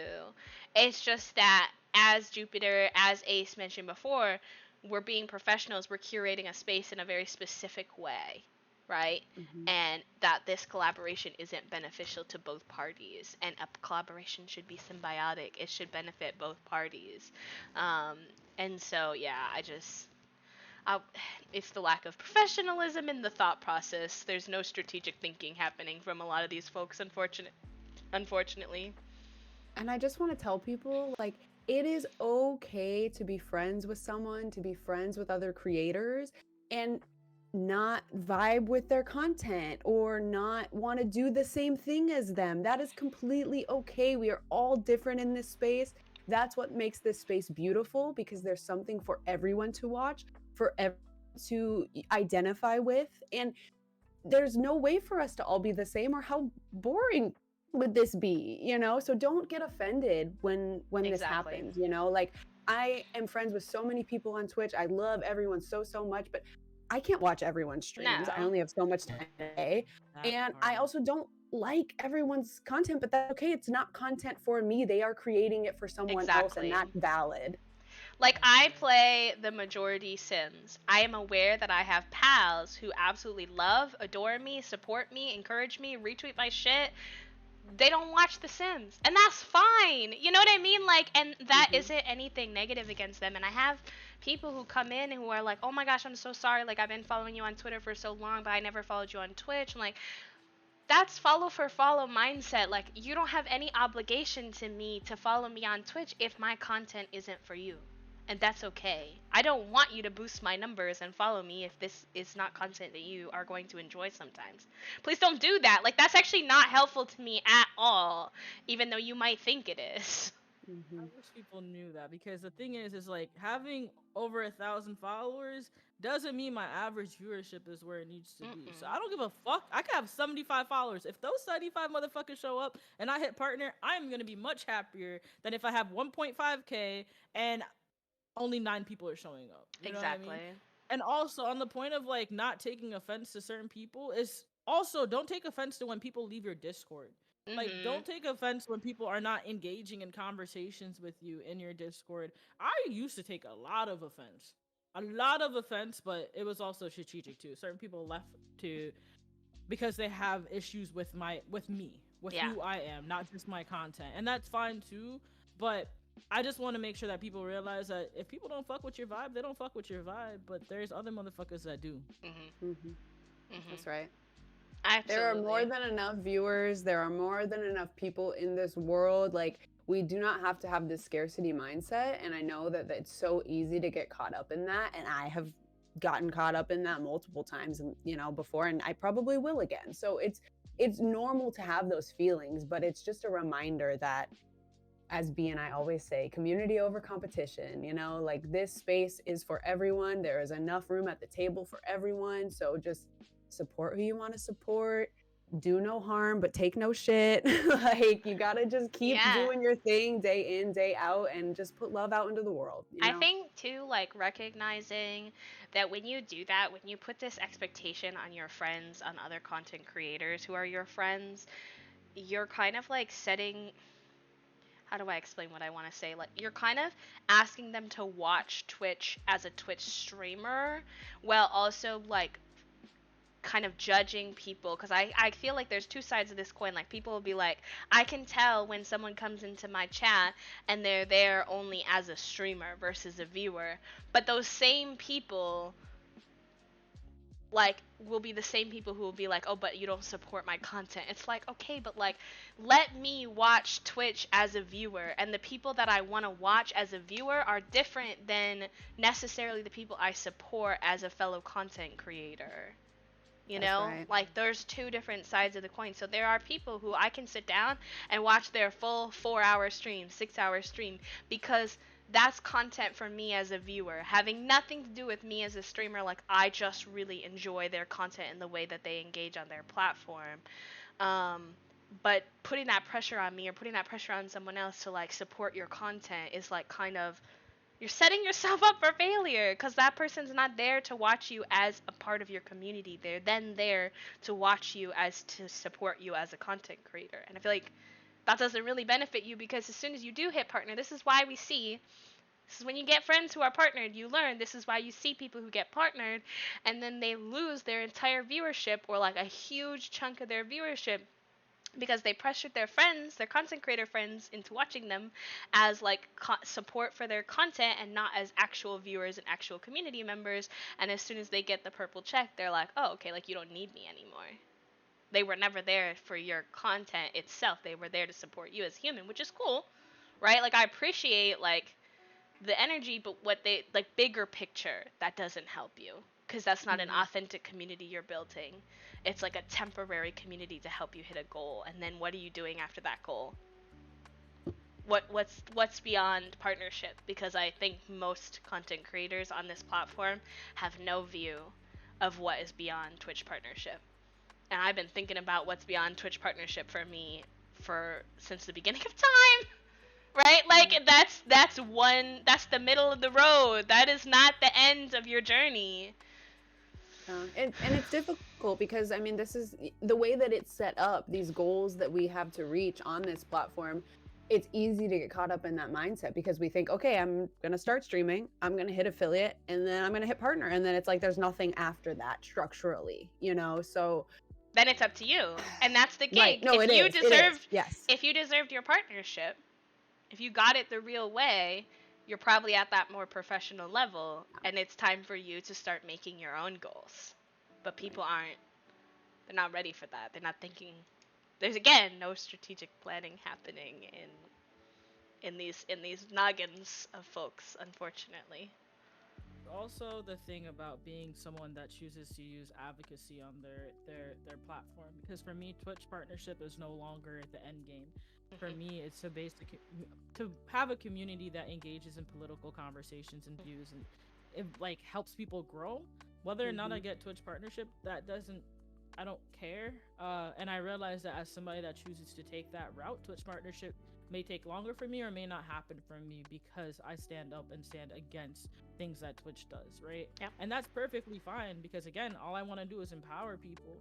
And honestly, if I get subs because of it, whatever, whatever. Like this right now is my full-time job. Not gonna lie, I am unemployed at this time. Hopefully not for long. But at the end of the day, again, it's not about the money for me, it's about the message that I send. Yeah, I'm right there with you, and it's the harder route to take. Oh, Whatever. absolutely. Like that's what it is. Like that's what it boils down to. But for who we are as humans, staying true to that and wanting to better our communities, better our society, better the online world for marginalized identities, it's the only way for me. So It absolutely is. And you will see who shakes down. This is going to ruffle some feathers, but I'm going to say it anyways. You will Do it, see do it. let's you go. you will see who shakes down in terms of what who actually holds up true to their values when the going gets tough, because Oh, the bitch. conversations that are happening right now behind the scenes, like in general, but like this is just like one example of like, oh, I need money, which like, trust me, I'm a broke bitch. I need money too. Like I'm unemployed. Like I we're not doing hot over here in the money department. But I have people who are like, well, I need money, so I'm gonna do this thing, even though it like doesn't really align with my values 100%. Um, and I'm like, you have an obligation to your community to come straight with them and honest with them. Why are you presenting things to your community members who trust you that you don't actually believe in because you need money? Yeah. Like I don't, and I get it because like I do understand on the contrary, right? Like marginalized community, like marginalized creators should be able to like financially support themselves. I don't want to put anybody out, but it's just like go find an opportunity with somebody who will put in the work to go find an opportunity that aligns with your values and gets you the money that you need. I don't know. It's just like it rubs me the wrong way. It sits wrong in my heart that people will support things that they don't actually believe in because they need money. Like I go find the money elsewhere. Like I don't know. Maybe that's privileged of me too because but I just it doesn't sit right with me, and it tells me that like you don't value the energy of the people who do spend their time with you and trust your word. Like there's a reason we're called influencers, and as much as I like hate that term, like you are influencing a community of people and they trust you to be authentic and honest. And yeah, I don't know. I don't like it. I don't vibe with it. It's an immediate turn off for me as to whether or not I can feel fully connected or safe with someone if they do that kind of stuff. It's just you're not your actions, your words and your actions are misaligned. And for me, as a person who grew up with like a manipulative parent, um, whose words and actions did not align, actions mean more to me than words ever will. And Hmm. so when your actions say I care more about XYZ than I do about my community, but your words say I care more about community and community is my main goal, I'm like, I'm seeing a discrepancy here. My aunt used to say to me growing up that like I am somebody that used to say I love you a lot, and she'd be like, don't tell me you love me, show me you love me. Hmm. And I believe in that. And also, complacency is not sexy. Staying silent on issues or doing things that you don't truly believe in just to get a viewership that you don't deserve is bullshit. Hmm. Because at what point do you become authentic? And what happens when people find out that you don't believe in what you're putting out there? You know what I Hmm. mean? And it's just crazy to me that people do that shit. We have history books of people being complacent. We have current times that people are being complacent for a check. And it's just the money isn't worth complacency. The money isn't worth not empowering other people to be the best versions of themselves, or educating people on issues that I hold near and dear to my heart. Like, the money isn't worth putting Compromising. down compromising, putting down marginalized creators. Like, the money isn't worth being anti-black, anti-trans, anti-anything. Yep. You know, because not saying anything is being anti. Period. Yep, It is, and that's right. it's yeah, no, it doesn't sit right with me. But I've learned to I can't let everything have so much weight, so part of me has learned to just kind of like take those moments and observe and be more of an observer and move away. Instead Yep. of like moving towards or fighting those people, just kind of like creating distance between myself and them. I'm like, "Oh, okay. Mm, I see here." Like, what? I'm observing, I'm making note, and we're moving on because I don't have time to give you my energy, but also like I can't support that either. Lots of unfollowing happening, and I'm sure it's making people mad, but I don't really care. I don't really care anymore. I'm not There's yeah. gonna. It's that I've had too many times where I've had people in this space try to keep a bridge with me because they think there's a benefit for it, because not that like they don't actually have a friendship there, or they like we actually have like a problem between each other or whatever, and I'm like, I'm not doing that. I'm not only holding up relationships in a public setting to try to look like I'm like happy go lucky nice with everyone. I don't have to like everyone. And you can know about it. I don't care. Like, it's Right. fine. It's whatever. I think it's a super unrealistic, super fake expectation that we're all just going to be like buddy old pals. Yeah, no way.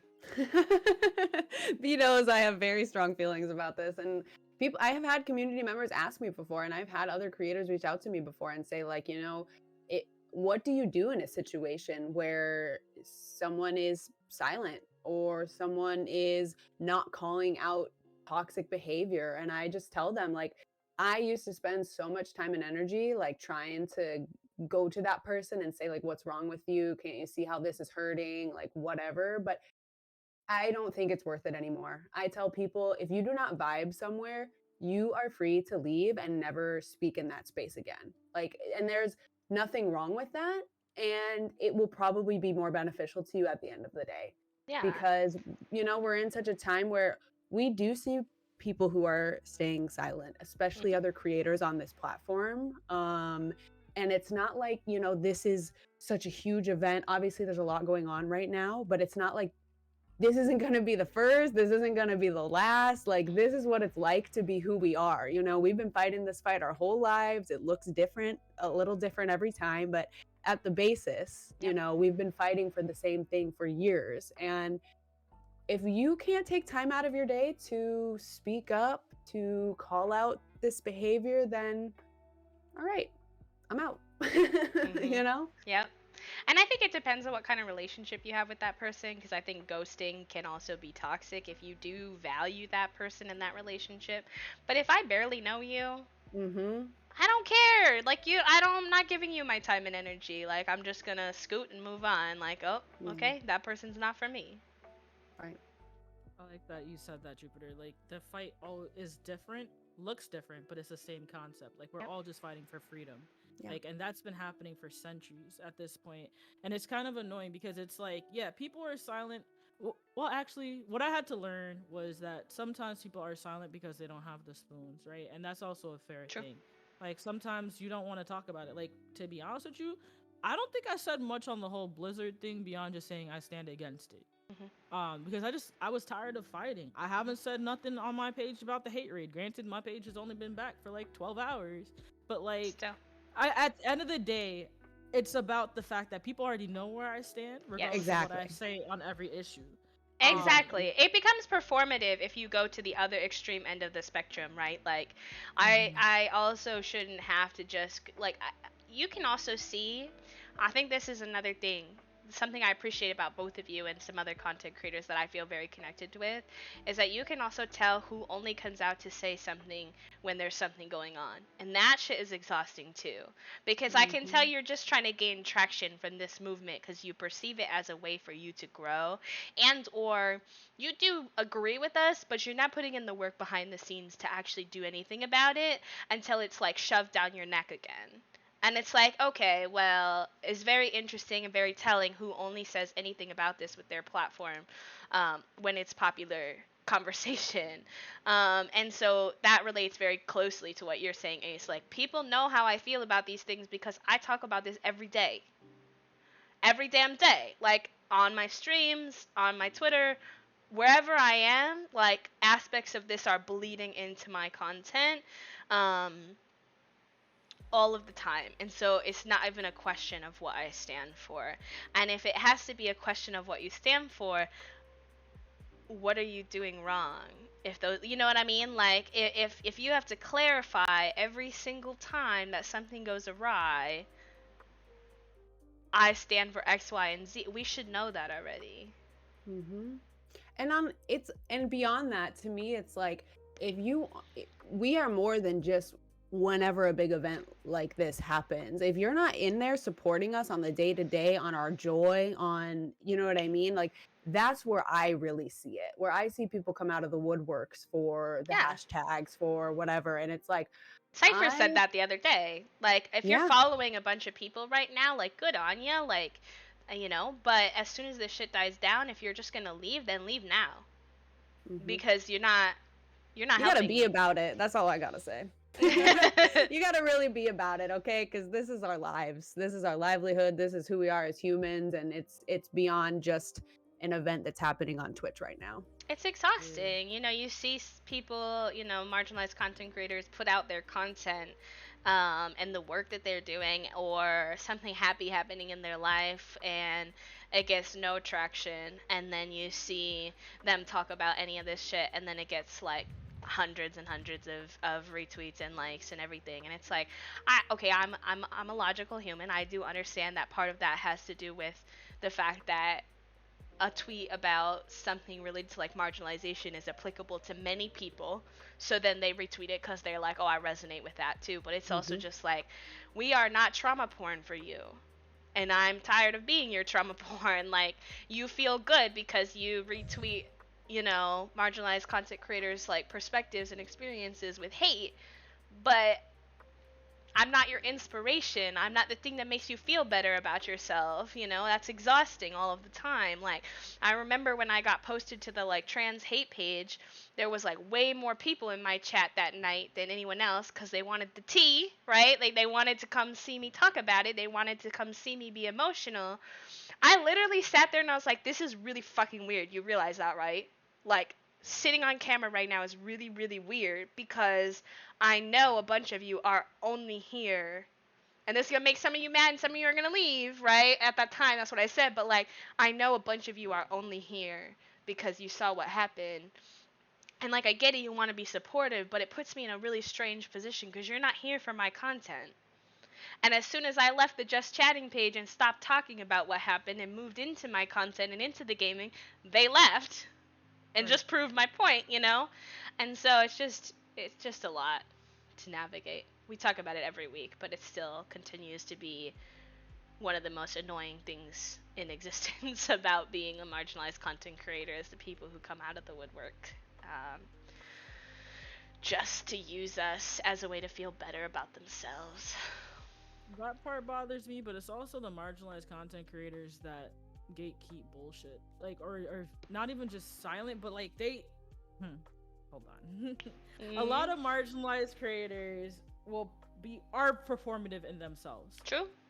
A lot of them are not who we want them to be and who they deserve to be. A lot of people are just there for the attraction, and that's the part that blows my mind. Is like, how can you be black and be silent on issues? How can you be black and not have shit to say? Like, at the end of the day, as content creators, I see us as empowerment advisors. Like, we're supposed to be empowering other people that look like us, that want to be like us. So if you're not talking up, I don't got shit to say to you. Mhm. Period. Mhm. Mhm. Mhm. I agree. It's true. And people don't want to hear that, right? People think that that's abrasive, that's whatever, but you're absolutely right. That's just the tea. I mean, They want access to the things that they perceive that they won't get access to if they talk about stuff. And if you right. prioritize, accessing privilege over supporting your fellow community members, like, I'm not interested Mhm. in that. Mhm. Mhm. Motherfuckers that do charity streams just so they could get some traction. Yes, Hashtag oh my gosh. BLM. Oh Stop god. AFI hate. Ooh. I But you had no other tweets about the issue, but like now you raising funds. Interesting. Mhm. Mhm. Tanya and I talk about that I all the saw time. I don't even remember who it was, and so I don't know if they're part of this community, if they're gonna hear this, whatever. I don't care. But I saw a TikTok one time that was like, "Oh, you should research your content and see like what brought you the biggest viewership." And they were like, "I did that. I researched my content, and I noticed my biggest viewership was on charity stream days, so I started doing more charity streams." Is that why you're doing charity streams? Why would you publicly announce that to the world? Oh no. Like, do you not see the flaw in that? Excuse me? Huh. Or the people who only do charity streams when that particular topic is like hype, right? Like Mhm. like related to what you kind of just said, We're gonna right? talk Like about Pride Month up in here. exactly. Like who's not gonna do a Pride related charity stream ever other than only during Pride Month? Hot in Who here. only was doing a Stop AAPI Hate like charity streamathon or whatever because that was the popular conversation. It's the reactivity instead of the proactive. I don't even think they all mean it in a negative way or to like gain traction, but I do think they don't realize that communities need help outside of just in that exact moment that something negative is happening that they're aware of. Like it happens all of the time. This is our day-to-day life. So Content warning, but motherfuckers that wait for another black life to be lost to say something. Hashtag George Floyd. Yep. Yep. Every time. I'm sorry. No, don't apologize. Someone exclamation point sorry Ace in the chat right now.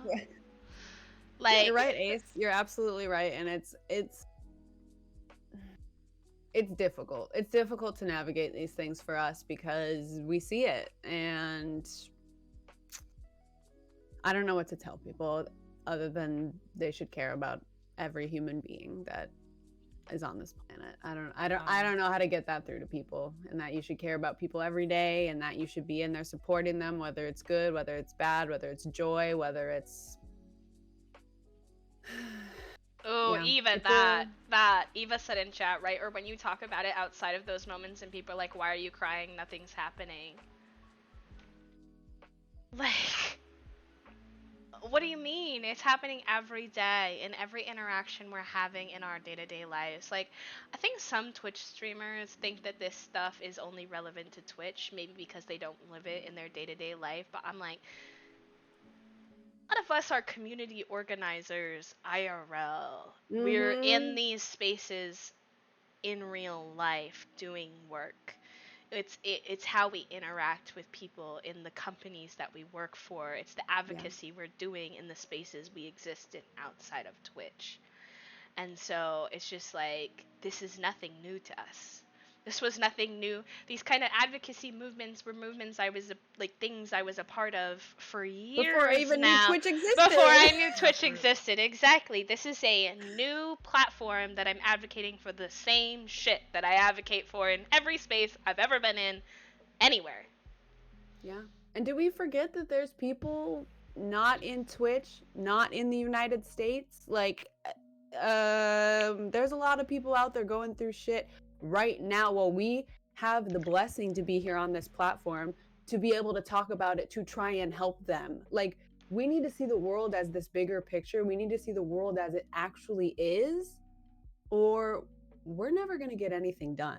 But some of us are out here trying every day. So It's This and, one person, like, go ahead. Sorry. no, you go.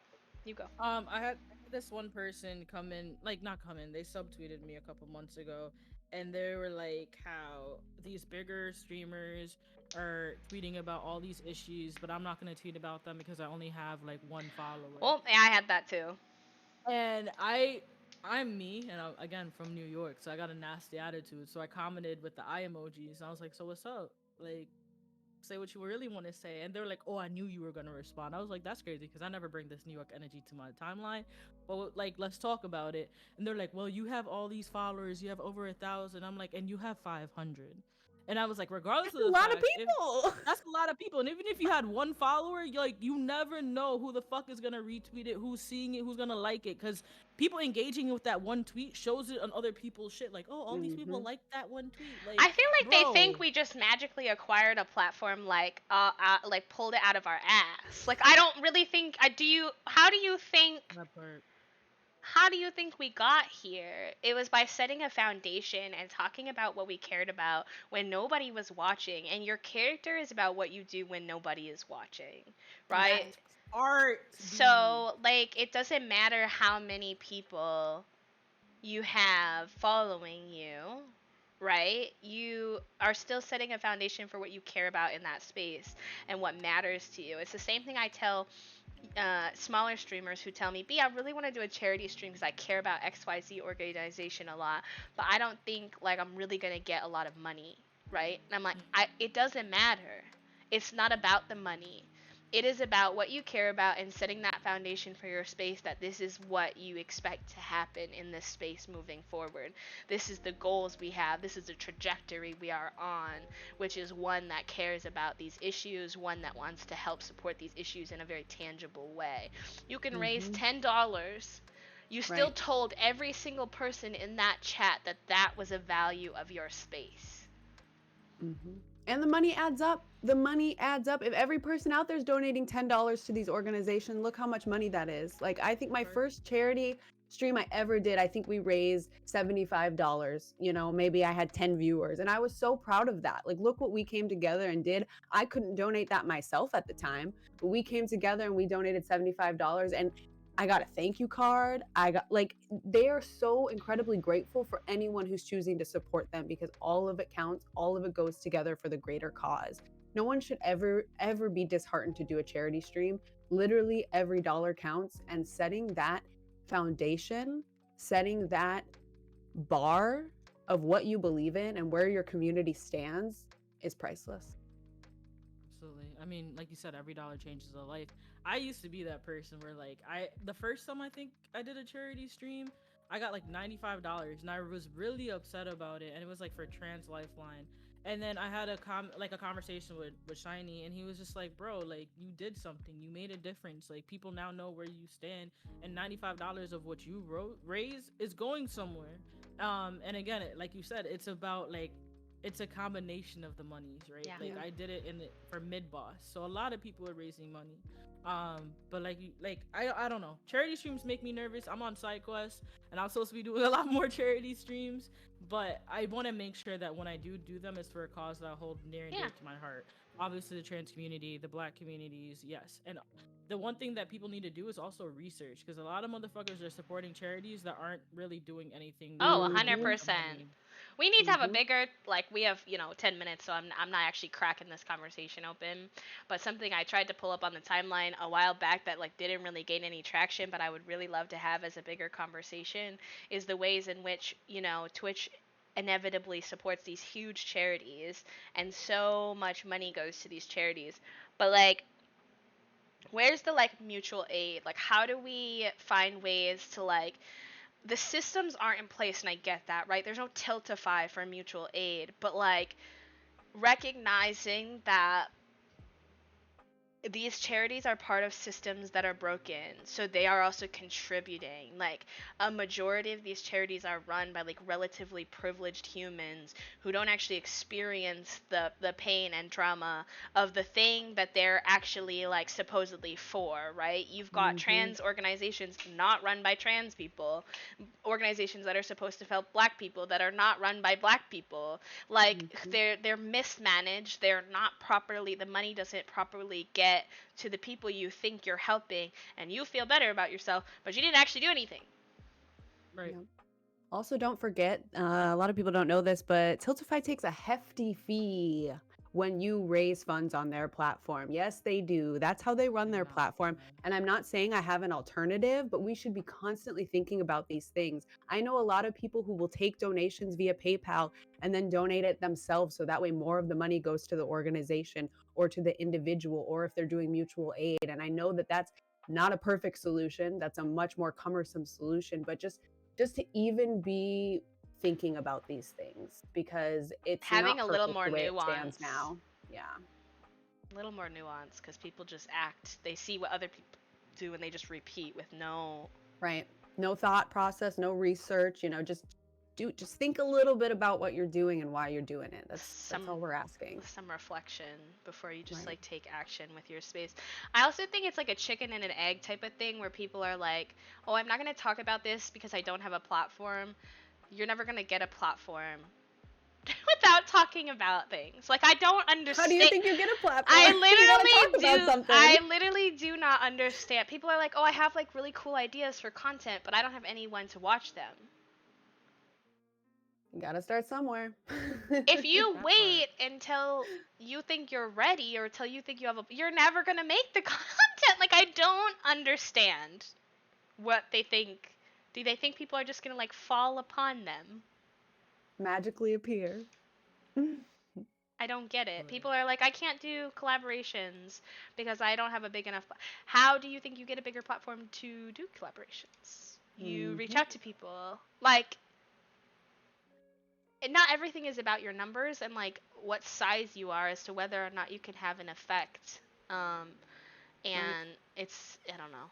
It's anyways. Okay, we have a few minutes left, and Yes, go Jupi, go I always Jupi. like to stop us around this time to make sure that we leave some space to talk about joy and talk about some positive things that you want to share, Ace. So, what is your favorite game right now, and what Okay. is your favorite thing to do offline away from Twitch?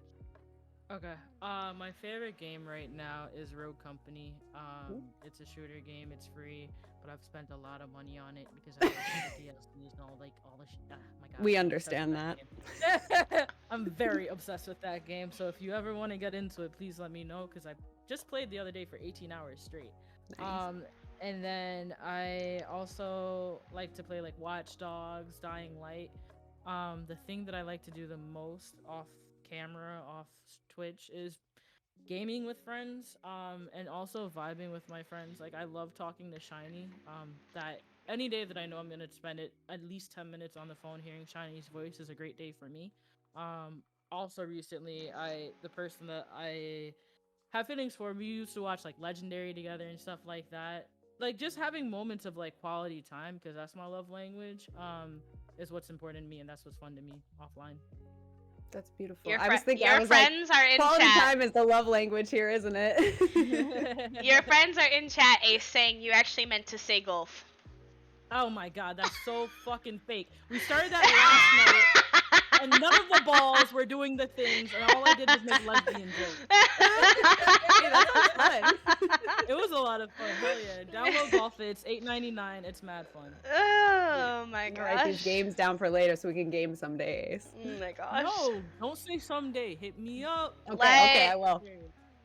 I will. oh my gosh, this is gonna be good. Y'all are funny. I love y'all so much. Oh goodness gracious. Ace, thank you so much for sharing space with us today. Like giving us Yeah. 2 hours of your time and energy. Appreciate you always. Thank you for having me. This has been an honor. I was so fucking nervous, and I'm so happy it happened because it was nothing but good vibes. And having the ability to have difficult conversation with like-minded individuals while also challenging each other, right? Like constantly playing Hmm. devil's advocate throughout this conversation. I've grown in this space in 2 hours more than I probably will for the rest of the day. So I appreciate the both of you, and you're both beautiful human beings. The way I have goosebumps. And the way we have 2 hours more of life-changing conversation because you know Blizz is going to come in here and rock Yeah. our world because Blizz is magic, so I'm really The fire excited. has been lit since the moment we got on camera, and it's not stopping anytime soon. Like I'm just like revved up. Oh. Thank you, Ace. I'm so happy to know you now. I'm really excited to be able to call you a friend, and like Oh, yeah. this has just been a beautiful. Thank you both. Hell yeah. Let's go. All right. I'm gonna throw the BRB screen up. Ace, I hope you have a wonderful rest of your day. Um, Unfortunately, the way that OBS works, like I can't set the stuff up without y'all seeing what we're doing. So when Blizz gets in here, you're just gonna have to watch me set it up. But yes, Toasty, thank you so much. If you're not already following the wonderful Ace and you enjoyed their vibes today, please go click that link, give them some love and support if you want to see what they do, and the content they create on their own platform is immaculate. And they're just back from a break, and I think it's really important to support content creators after they take a break because it's fucking hard to do. So go click the link. I appreciate you, and Thank we'll be you. back in a couple of minutes. Hell yeah. Bye.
classic streamer things, talking before you're unmuted. Hello, friends. We are back. Now I guess gotta make Blizz be Blizz and vice versa because OBS is rude and doesn't let you change things unless you're on the scene, which is quite something annoying. Do you want to introduce yourself, Joopy, while I get us set up here? Just chewing. Hold on. Sorry. I wasn't looking at you. I didn't know what I was doing. We're good. We're good. Okay, thank you. I just had a little snack to get me through. Hello, welcome back, everyone. Welcome in to anyone who's joining us for our second interview of the day. My name is Jupiter. I use she and they pronouns. I am a Latina queer variety streamer here on Twitch, as well as an actor and a host. And I'm very, very excited to introduce our next guest. Blizz, would you like to tell us a little bit about yourself? Yeah, hi, my name is Blizzbear. That's with a 3 instead of an E. My pronouns are he, him, and I am a variety content creator that focuses on creating a safe space for BIPOC and queer folks.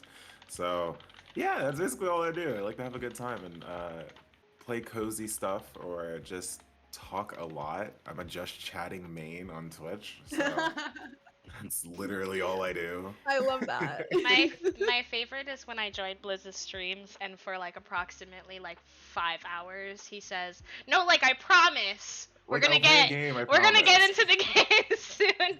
And I'm like, at what point do you just like commit to the fact that you're a just chatting streamer and it's okay if you don't get to It's the game? the way it's something I don't even know. It's like sometimes you'll just get caught in a conversation with chat, and then it's 6 hours later, and you're like, wait, I might have to end stream. Oh, we've been talking for 6 hours. I hadn't I noticed. am so sorry. Oh, is that Fortnite main Blizz? I see, Ali says. I played Fortnite one time, and now I'm just a Fortnite main. Uh-huh. Uh-huh. Your community is hilarious, Blizz. Your community is the only community I've ever seen go from feral to sweet so quickly and like ping pong back and forth between those two energies. There's like a line, and I talk about it a lot with them, where it's like they're ready to be wholesome but also ready to start a riot when need be, and they honestly just like tiptoe that line like every time. It's like, oh, I'm gonna say something really nice, and then I'm going to like say F you and also set something on fire, and I'm like, and I just sit there and I'm like, okay, thanks. I'm no I just longer in work control here. of this. Yeah, I'm like, yeah. It's a it's practice fine. skill. I That's can't. why most of my stuff, like even the arson emote, like my community has influenced a lot of my content where I'll start making things because I know that they'll like it, and I'm like, oh, you'll like this fire thing, like it's fine. And like now the fire emote is my most used emote because they just enjoy burning the entire place down or burning the entire chat down. Sometimes you have to commit arson, it's just sometimes that's the vibe. Mhm. Why would you say that to them? I didn't say anything. You're literally only adding gas to the fire. That's it. Look, you know what? As someone who likes to vibe in your stream silently, I stand with your chat. That's all I have to say. Oh, not this. Not this. Sorry, Blizz. You're out. You're gonna work. Going on this one. You can't let the Blizzbees win. That's all I'm saying. I don't know. They're pretty tenacious. They're pretty tough. They are. I just want to fight them sometimes. I know I would lose, but like, I just want to fight them. Just see. Yep. Oh my goodness gracious. I didn't even introduce myself. Hi, if you don't know me, my name is B. I mean, you got here. This is my channel, so I think you probably know who I am, but if not, my name is B. I use they, them pronouns. I am a queer and disabled variety streamer, broadcaster here on Twitch, who mostly does sensory-friendly, chill content for when the world is a lot. That's who I am. And Sundays we do our little Humans of Twitch show here thingamajig, where we talk to other content creators about both content creation, but also like kind of recognize like people are humans behind the screen, right? And like what does that look like, and how did they get to where they are? Because there's not always like a lot of space to be the human that you are, other than the way like the content that you create on this platform. So I'm very excited to have Blizz on the show. I like to do this to him during his streams, but now I get to do it to him live because Blizz is such a big inspiration to me. Oh In the my way gosh. that he curates his space. He was on like the short list of people that I was ready to email for this show as soon as it came out, that I knew like I wanted to see in this space if he had any interest, and he did. He's here. So Yeah, Mom, can you come pick me up? You're trying to make me cry. Oh gosh, listen. I know how to be squishy sometimes. And like know, real. like, there is room for tears, there's room for joy. Anything you feel is valid today. So like use this space however you see fit, and like we're here to Yeah. support you. There's I really enjoy just the concept of this show because a lot of the times when it comes to content creators, a lot of times we're just kind of put on a pedestal or we're put on a screen and not people don't really see us as human. Hmm. Which is basically why I started streaming and why I started being as transparent as I am when I stream, because I would need people to know that I am human too. I am going to make mistakes, but I am going to try my best to learn from these mistakes and continue to learn while streaming, while interacting with these complex human beings who enter my chat. Although they are about arson, there's also a lot more to them. They all have different personalities, they all have different kinds of humor, and somehow it all melts together to be just a very hilarious time. So I can never complain. But it's really nice to know that people can see me as human because I cry a lot. I get anxious a lot. Like I just tweeted about something being anxious today with the entirety of what's going on Twitch, and the amount of comfort that people are like, "Hey, you got this. I promise you, everything's going to be okay." And like, you have the resources and you have everything that you need. And I'm like, "Thank you." So I really appreciate this. I really appreciate this show. Yeah, thank you for being here with us. So I think we'll kick it off by we'll just talk a little bit about what you told us about yourself. In your blurb when you signed up for the show, and you talked a little bit about coming from a strict religious household, and what is something or some things you've learned about yourself in this process of transitioning from that to gaining more independence. So to give a little background, I came from a strict religious household. My like parents were heavily into the church and everything. So when growing up, I always kind of knew I was like a little queer. It's just how I viewed queerness was very negative. So like I kept thinking to myself like, "Oh, I'm going to go to hell every day." I would wake up every day and be like, "I'm going to hell." And I will never be happy. I will never find happiness or love in my life because this is against the Bible. And like I've been taught that this is all negative, but it's also not something that I can control. So I'm just like sitting here, like kind of depressed with a crap ton of anxiety, trying to understand myself growing up in my teenage years.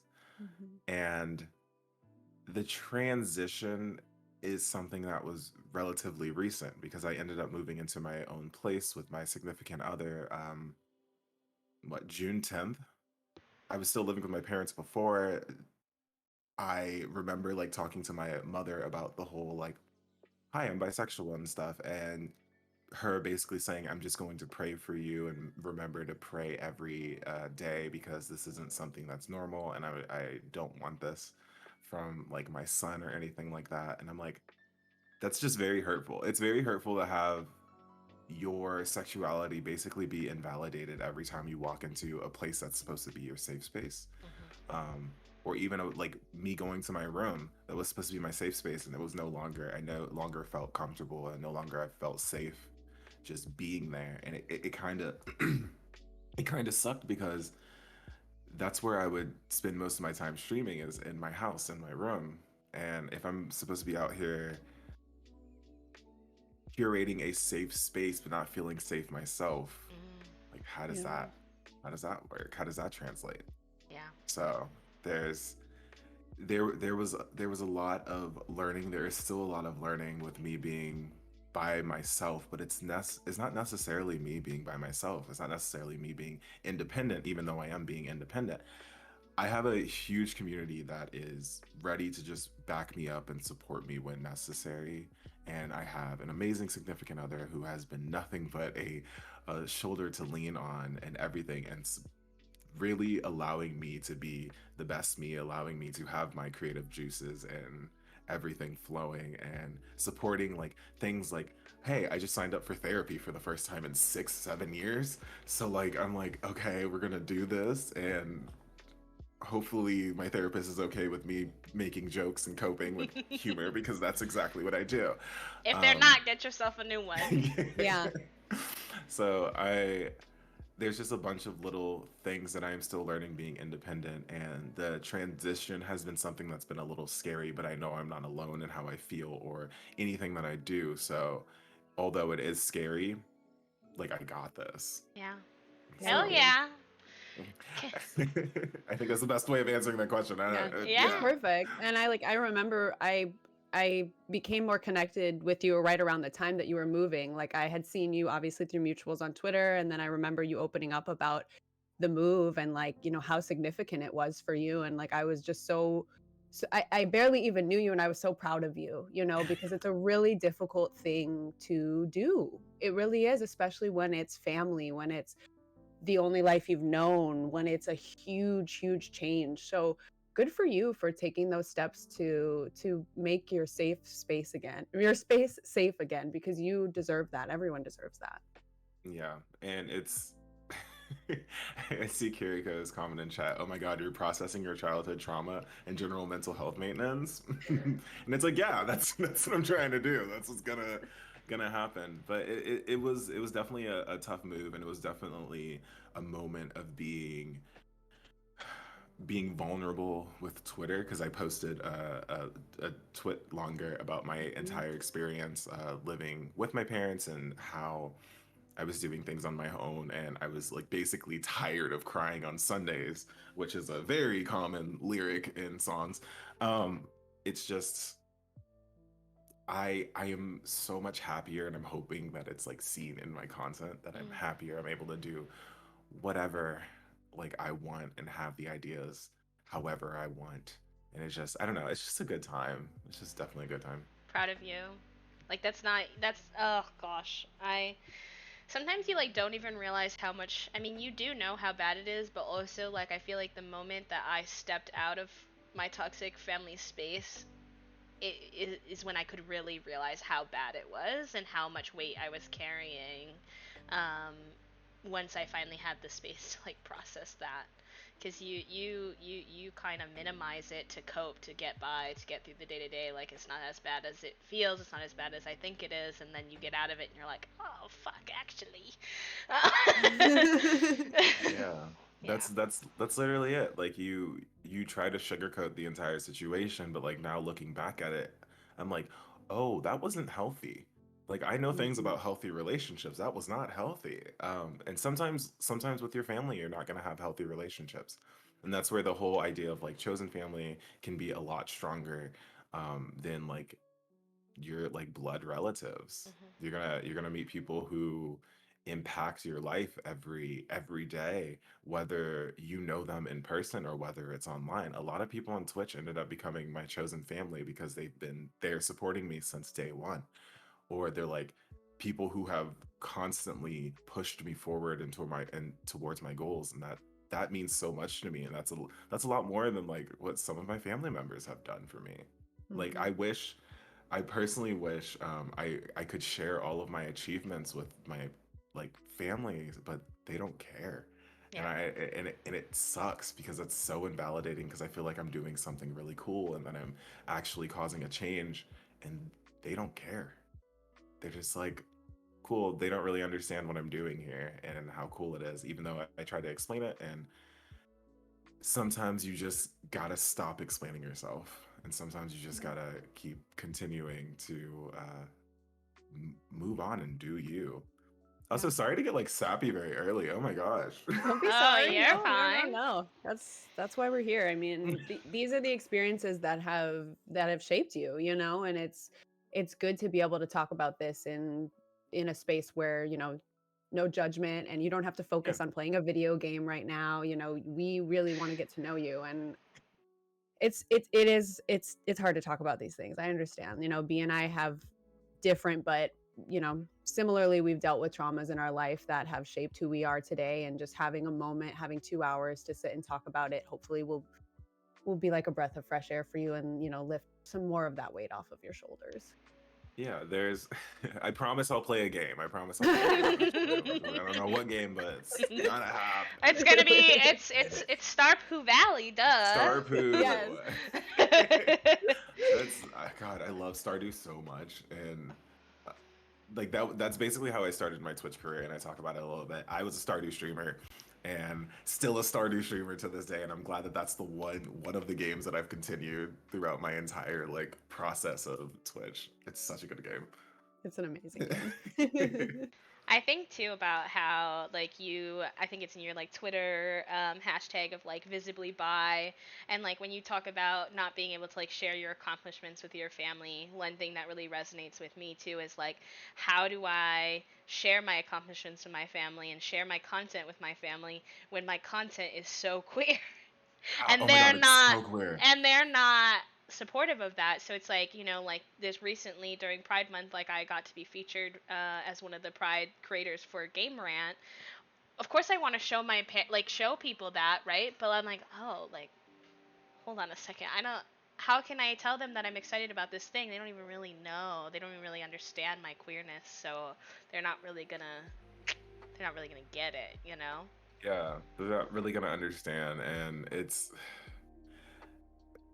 it just really sucks because sometimes you're kind of like, I would like to have that achievement on the refrigerator, like magnetized on the refrigerator, like, oh, look at this artwork or something like that. It feels like that, but I can't for them, but other people can put me on the refrigerator, Yes. and that is completely valid as well. Yes, 100%. It's an adjustment period, getting your brain to like truly sync with that and like let go of the vision you had for, you know. It's a lot of unlearning, and like I'm in the process of unlearning a lot of things I thought I had to know or had to do or had to behave like since growing up. And that's what I'm kind of happy about, like starting therapy, because I get to dissect all that stuff, and I'm like, yeah, let's do it. I'm ready. If I start crying, it's okay. Boet says they got you on their fridge. Just so Bella, you know. thank you so much. Everyone print a picture out of me and just put me on your fridge and Okay. hashtag Blizz fridge. I don't know. I got you. Let's do it. Let's Sir, go. if that happens, I literally. We as a Blizz. community are putting Blizz on our refrigerators, okay? You Oh, say no. you say these things like you don't know we will actually do it. Like I don't I know, and I'm understand. I'm scared. I'm gonna log on to Twitter one day and just see all these fridges and like Blizz me fridge. just on a Blizz fridge. I'm like, no. Okay, Blizz fridge emote when. I'm ready. What is that even gonna look I don't like? Your face on a refrigerator. Oh no. See, we created something here already. No. I'm ready. Related, like, I mean, I obviously know I watch your streams, but maybe everyone here does not, and so, like, if you had to describe it, how has being black and being bi been an integral part of, like, the content you create and the way that you curate your space? Um, I want to say like it's basically influenced just my entire content.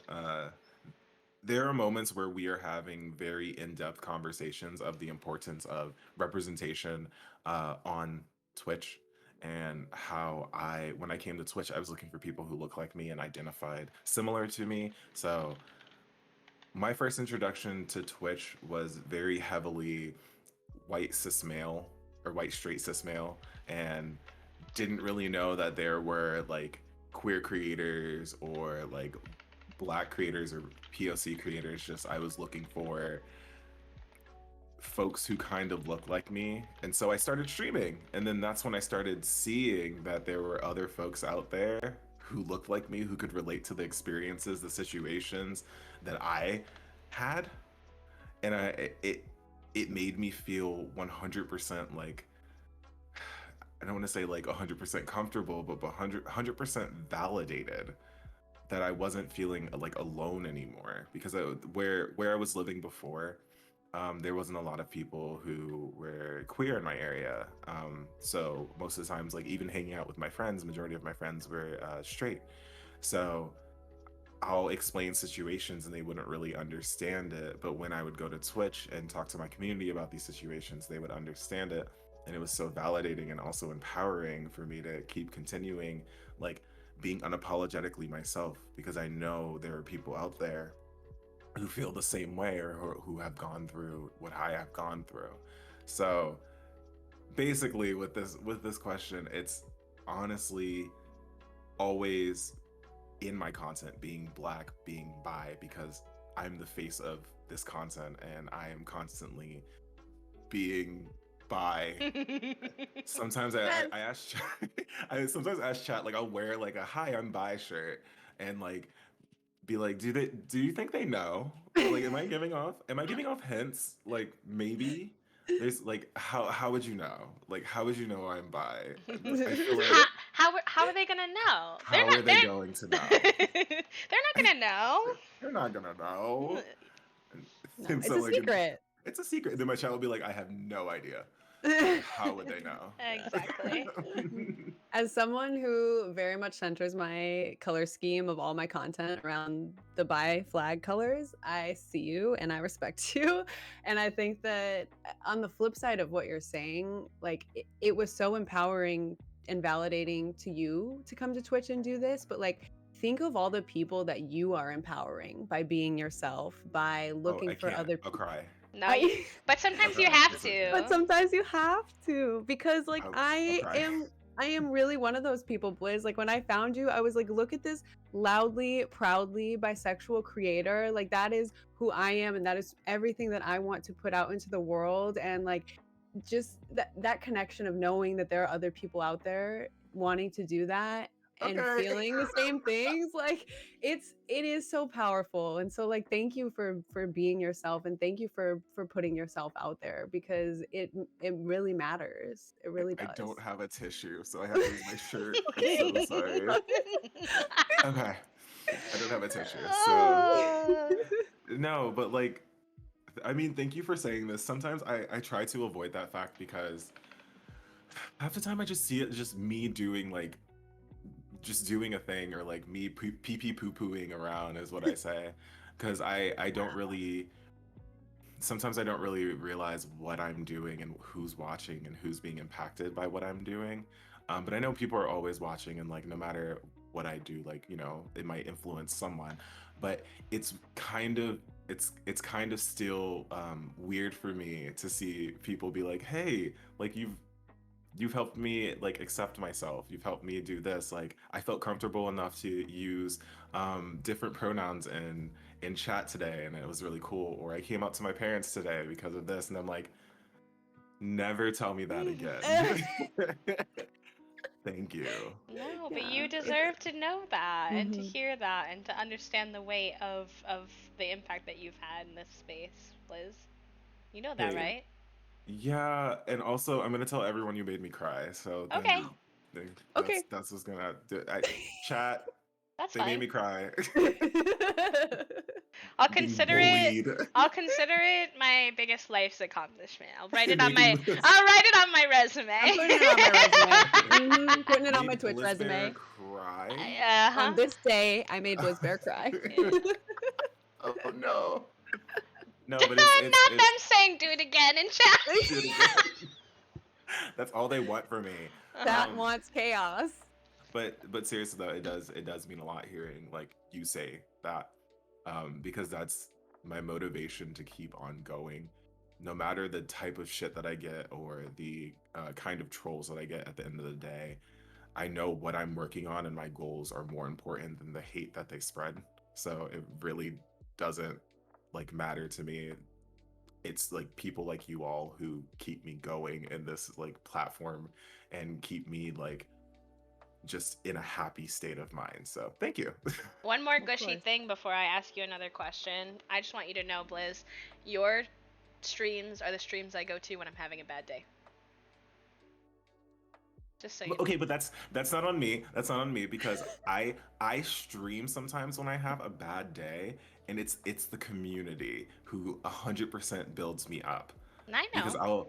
I literally last Tuesday I was my car broke down. All this stuff happened, and I was like, I'm gonna stream. I'm 2 hours late. I don't care. I'm Yeah. literally running at 50%, and then the community is like, hey, what if we just like acted up? And I'm like, what if we did it? What if Well, we did it? like I talk a lot about how I think it's really important to break down this idea that you have to be at 100% to show up on stream as a content creator, because if you're going to tell people that your space is not one of toxic positivity and it's one where people can come when they're having a rough go at life, you have to model that, right? Like, you don't know anyone to stream. You don't have to if you're not feeling up for it, if you don't have the spoons. But like, you also, I think it's also important to show up and show yourself when you're not 100%, so people recognize that, like, hey, like, they're not the only ones who have those days. Oh Because my God, could you imagine being 100% like 24/7? Couldn't I'm be me. exhausted. you know, uh, being chronically ill and mentally ill without insurance and without a job, I don't know if I know what 100% is. Don't know her. Who is she? But we try our best. But we vibing. Let's go. No, Oh it's gosh. it's it's important. Like I agree with you 100% because if you can't accept how I am in that moment, you're I do not want you to accept me when I am at my 100%. Like I'm gonna have moments. If you cannot see me as a human being at the end of the day, I don't want you to be a part of this community. I'll say it. Like that's what it is. A lot of us are humans behind these usernames, behind these, like every member of our community who has constantly put themselves out there and been transparent and have been on journeys of discovering themselves, or maybe walked in already confident about themselves and they were like, wait, I found out something new about myself today, which was really nice. Those are complex human beings. They all have their own things going on in their life. And that is so cool that I got to be a part of that. You know, I'll be Mhm. honest. Like, I get to see you be your best you. That is so cool. That's so awesome. And I mean, even like, again, just to tie it back to the whole energy level thing, just having people like that see you in these moments and still want to be a part of sharing this time with you or a part of like just vibing with you means so much to me. And that's literally the reason why I decided to stream on Tuesday, because I was like, I know these people will make me, or I know these people like will bring some sort of energy that I need right now, and I don't know how to describe it. And they did, and I was like, well, okay, y'all, thanks, I guess. It's the way that like we ask for it and then act like, how dareth thou? Look, I'll ban my whole chat. Mhm. They say one nice thing about me, I'll ban the whole chat. I don't care. Well, I know, that's why I have to take advantage of my opportunity. Here, you can't ban me. I'm in my own. That You is can't ban me true. in my chat. Mods, can you ban the streamer? Oh gosh. You wanna ask another question, Jupy? I do. So let me go here. I know that you have been through a lot. You've gone on a long journey to get to where you are and to be in this, amazing and happy place where we get to sit and share space with you where you're smiling. If you could tell your younger self one thing right now, what would you tell young Blizz? um I'm gonna say this very lightly, and then I'll say the thing that I would Okay. do. First and foremost, I'm gonna beat my ass, and then Valid. I'm gonna take my ass out to a 5-star restaurant, and we're gonna sit down and we're gonna talk. I love the context. Painting a mhm. picture for me. We're fighting, and then I'm taking you to a 5-star restaurant, and then we'll have a conversation. But basically, what I would tell younger Blizz, I would say it's it's going to get a lot better, and the situation you're in right now, I promise you this, you're going to look back at it and you're going to learn so much from it. and you're going to finally be able to breathe. And that is one of the most important things that you're going to learn. I'm tearing up and I'm trying I not am to say you're finally going to be able to breathe, and it's going to feel so great. And cherish those moments and literally just exist for once. And then I'll go back to like beating Blizz's ass. And what's gonna happen. But yeah, younger me had a lot of like confidence issues, and I mean I still have a little bit of confidence issues, and that's because of a lot of like religious things happening with me, and like still trying to understand my identity growing up and being told my identity's wrong, so trying to find other identities that could somehow be right in the eyes of the Lord or anything like that. So um a lot of the times I found myself being unable to breathe or panicking or having a crap ton of anxiety. So it's it's finally sometimes I don't look back a lot to be like, how was I when I was like 15? And I'm like, Yep. let's unpack that later. Um, let's unpack that later Heard. because I will cry. Um, so yeah, I would 100% sit down with my younger self and just say, hey, breathe, just exist, and it's going to get better. I promise you, it's going to get better. It has to. Just keep having that positive mindset, and literally just keep on moving forward because they don't want you to move forward. They don't want you to move forward, but you're going to do it because you're stubborn. And I love that about you. 15, right. 15-year-old Blizz deserve better. I hope you know that. 100%. 15-year-old Blizz 100% deserved better and didn't deserve to deal with the multiple heartbreaks, whether it was from like relationships whether it was from like relationships with other people or relationships with his family. He deserved a lot better. We also no more crying. Why? I want to mark. No promises. Yeah. It's my No biggest. I promises. told you, it's my biggest accomplishment. Okay, I have this thing though. Chat said they wanted it again. Chat's No, I have always this thing right. though where like I accidentally make people cry sometimes, and then chat's like, "Oh my god, you made another streamer cry! Like, what's going on?" And I'm like, "Please." Emotions are good, y'all. Emotions are healthy. It's okay to cry. It's all good. You know, it's good. It's good. I think it's good. Don't ask me though. I notoriously cry on stream though. So we maybe we shouldn't be talking right now, Bliss, but here we are. Can I just like say something real quick, like just Of course. randomly? And I know this person is in your chat right now because they're doing work right now. Um, I am very thankful for the mods. At the end of the day, I'm very thankful for the mods. They have done nothing but protect communities. And the reason I am saying this right now is literally my mod is banning accounts on my screen as I see like just thousands of accounts happening right now. And I'm very thankful that they are out here protecting communities. Bolt, yes, I'm talking about you.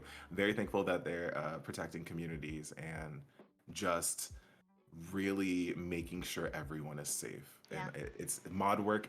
It's 100% valid work, and I literally cherish every single mod a part of every single community because you're doing the Lord's work. God damn it! Truly, Mm. mods are amazing. Mods are truly amazing. Yeah, the Twitch doesn't function without them. It's incredible. Mhm. Let me do some little mod loves in the chat. Please hold. Sorry to bring that to like random, but No. like the With love. everything that's going on, it needs to be said. I mean, even here, like with humans of Twitch, like the reality behind the scenes that like regular, viewers who don't stream might not see is like me in my Discord yesterday, like, hey, listen, like I don't give a shit really what happens to me on a regular stream, but we've got this really special stream with really cool humans happening tomorrow, and like I'm gonna need y'all because we don't know what's gonna happen because that's just like that's the state Twitch is in right now. Yeah. And that's a lot to ask of people, right? That's a lot of pressure. It is. And like half of the time, like I don't care what people are going to say about me. At the end of the day, I don't care. I've heard everything. I literally have. My issue is I don't want it to affect anyone who's like a part of the community. Exactly. And so I like want in them my to mod, feel safe. I want them to feel safe. I don't want them to have a moment where a situation arises because they saw a certain term to use in chat that I like tried my best to auto mod, but they're using different variations of like letters now. So like it's like this is a very like difficult time, and I'm very thankful for the people who protect these communities, and even the viewers who are like ready to fight and be like, hey, we're protecting the streamer, we're protecting this community, we are not going down. It's definitely very helpful and very needed. Mhm. So Yeah. yeah, Yeah, it's a team effort, really. I mean, it is. it's the streamer is there like trying to counteract it when these things are happening live in the moment, but I think like you're saying, like the viewers that are spamming love in the chat, that while the mods are trying to do their work, while the streamer is trying to keep the conversation going and not focus on that, like that is such a community right there, and it's To beautiful, and rally. it really It is. is. And so like, yeah, really truly shout out to everyone. It's a very difficult time to be on Twitch right now. It really is. And that goes for everyone, people who are streaming on Twitch. Like it's tough. It's very tough, but it's very what I kind of talked about like to Raven on Twitch. It's kind of nice to know that we aren't alone dealing with this. We have power in numbers, and we Mhm. have multiple resources that everyone is sharing with each other of like, hey, if this happens, got you, here you go. And it's 100%, it's 110% shitty that all this shit is happening, but we are not backing down. And I promise you on that, we are not backing down whatsoever. We might have moments where we are exhausted energy wise, but we are coming back, and it's literally going to be a force of nature. I promise you. That's right. We're not going anywhere. I mean, people can try all they want, but Mhm. we're here I'm to stubborn as stay. heck. Surprise. I'm stubborn AF. I just like I'm so happy to hear you say this, and I'm happy you're in good spirits because, obviously I don't blame anyone who's upset or who's defeated by Yes. this right now. So, to those who are sharing resources and saying like, no, I got you, or this happened and this is what I did, like it all goes towards the greater good to stopping this. And it really is such a community effort, but you might get someone down for a day, you might get someone upset, but we as a collective, we're not going. Yeah. The power we have as a Really. community is a lot more than I think sometimes people realize. I also want to take a Mhm. second and recognize that during both sessions today, Raven has come up as someone who has had such a positive impact on all of this, and I think two things I want to do. First, if you're not already following Raven and supporting her content, that, and second, if you have anything to spare, the change that's happening on this platform as of right now, like fundamentally started with Raven, and if you have anything to give, they're trying to raise funds at the moment for school supplies for their kiddo. Um, so there's the Ko-fi link if you have anything you want to do, because I just like some of these conversations would not even be happening as they are Yeah. without them. Yeah. That's right. Thank you, B. Sometimes I said this the last time too, but sometimes brain is still processing. Like it's time for the next question, and I'm just like, That's okay. oh We're taking gosh. space today. This is Yeah. the first time we've ever done two guests back to back. So, and two Yeah. amazing, incredible, fabulous guests at that. So Oh my God, this thank you lineup everyone for today. giving us some space as Mm, B and I are, we're going with the flow here too. human and best we know how.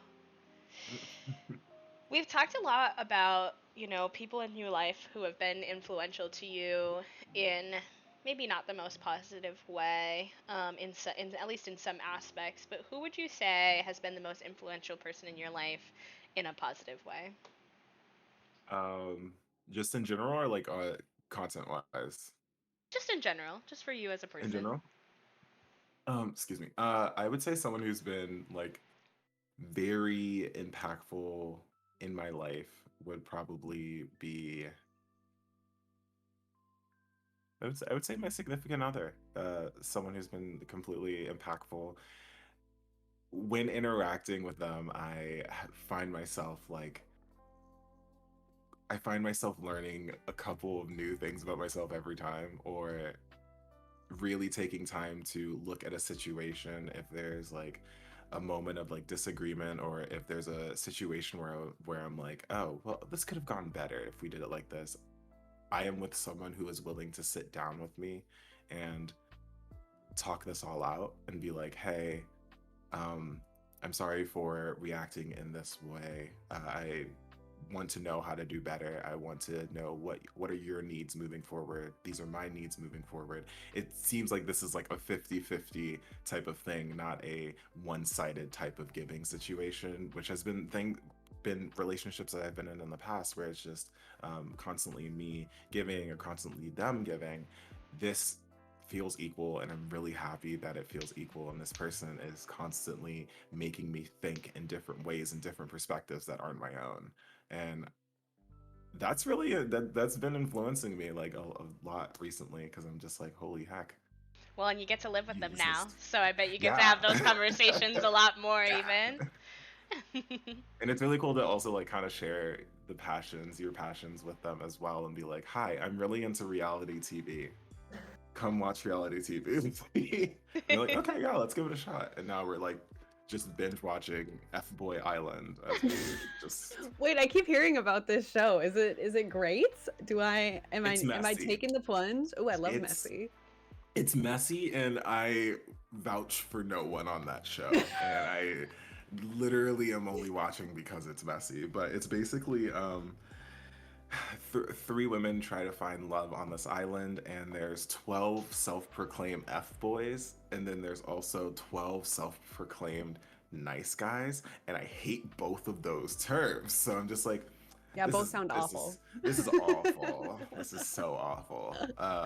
But it's definitely something, like, if you like messy television, it's messy television. I love my timeline has been full of people just like live tweeting this show, and I'm like, I don't know what's going on, but you do you. Like, I have no idea who these people are, but It's so bad. It's so it, bad. it's so bad But it's good. yeah, it's one of those situations, and they're already talking about doing season two. So, it's just, Oh boy. that's All life. right, I'll have to check it out. It I'm gained a very lot of intrigued now. traction for only being in season 1. I would have assumed that it Hmm. was like a long-standing show. That's interesting. Hmm. Messy. People like messy. People People do. do like messy. That's true. People do like messy. All right, Blizz. What is something that you would like to share about yourself that no one ever asks you? Um, oh, that's a really good question. Oh my gosh. Something about me. Um, I'm a very organized person. My apologies. Sorry, I'm a very organized person. To the point where it can be too organized, or I can come off as a perfectionist. And I don't know if people see it sometimes within my content, but everything has to be in a certain order. Everything has to be set up a certain way. There can't be any disarray whatsoever, because I'll be like, what is going on? And it even comes to stuff in my office, or like stuff in my bathroom, or anything like that. I am passionate about being organized, because I never want to be messy whatsoever. Something else that I am very passionate about as well is I like building things. I like crafting with my hands. A lot of the time when I do like a cosplay, or when I want to like make a weapon or anything like that, I like think about how I'm going to do it. I will dissect the entire thing in my mind, and then try to rebuild it, like how, with whatever materials I can think of. Like, for example, when I made my Loki staff, I thought about, how can I make a staff? Let's dissect each part of the staff, or the like scepter or anything like that. Okay, we can replace this part with like a wooden tube, and we can just spray paint it gold.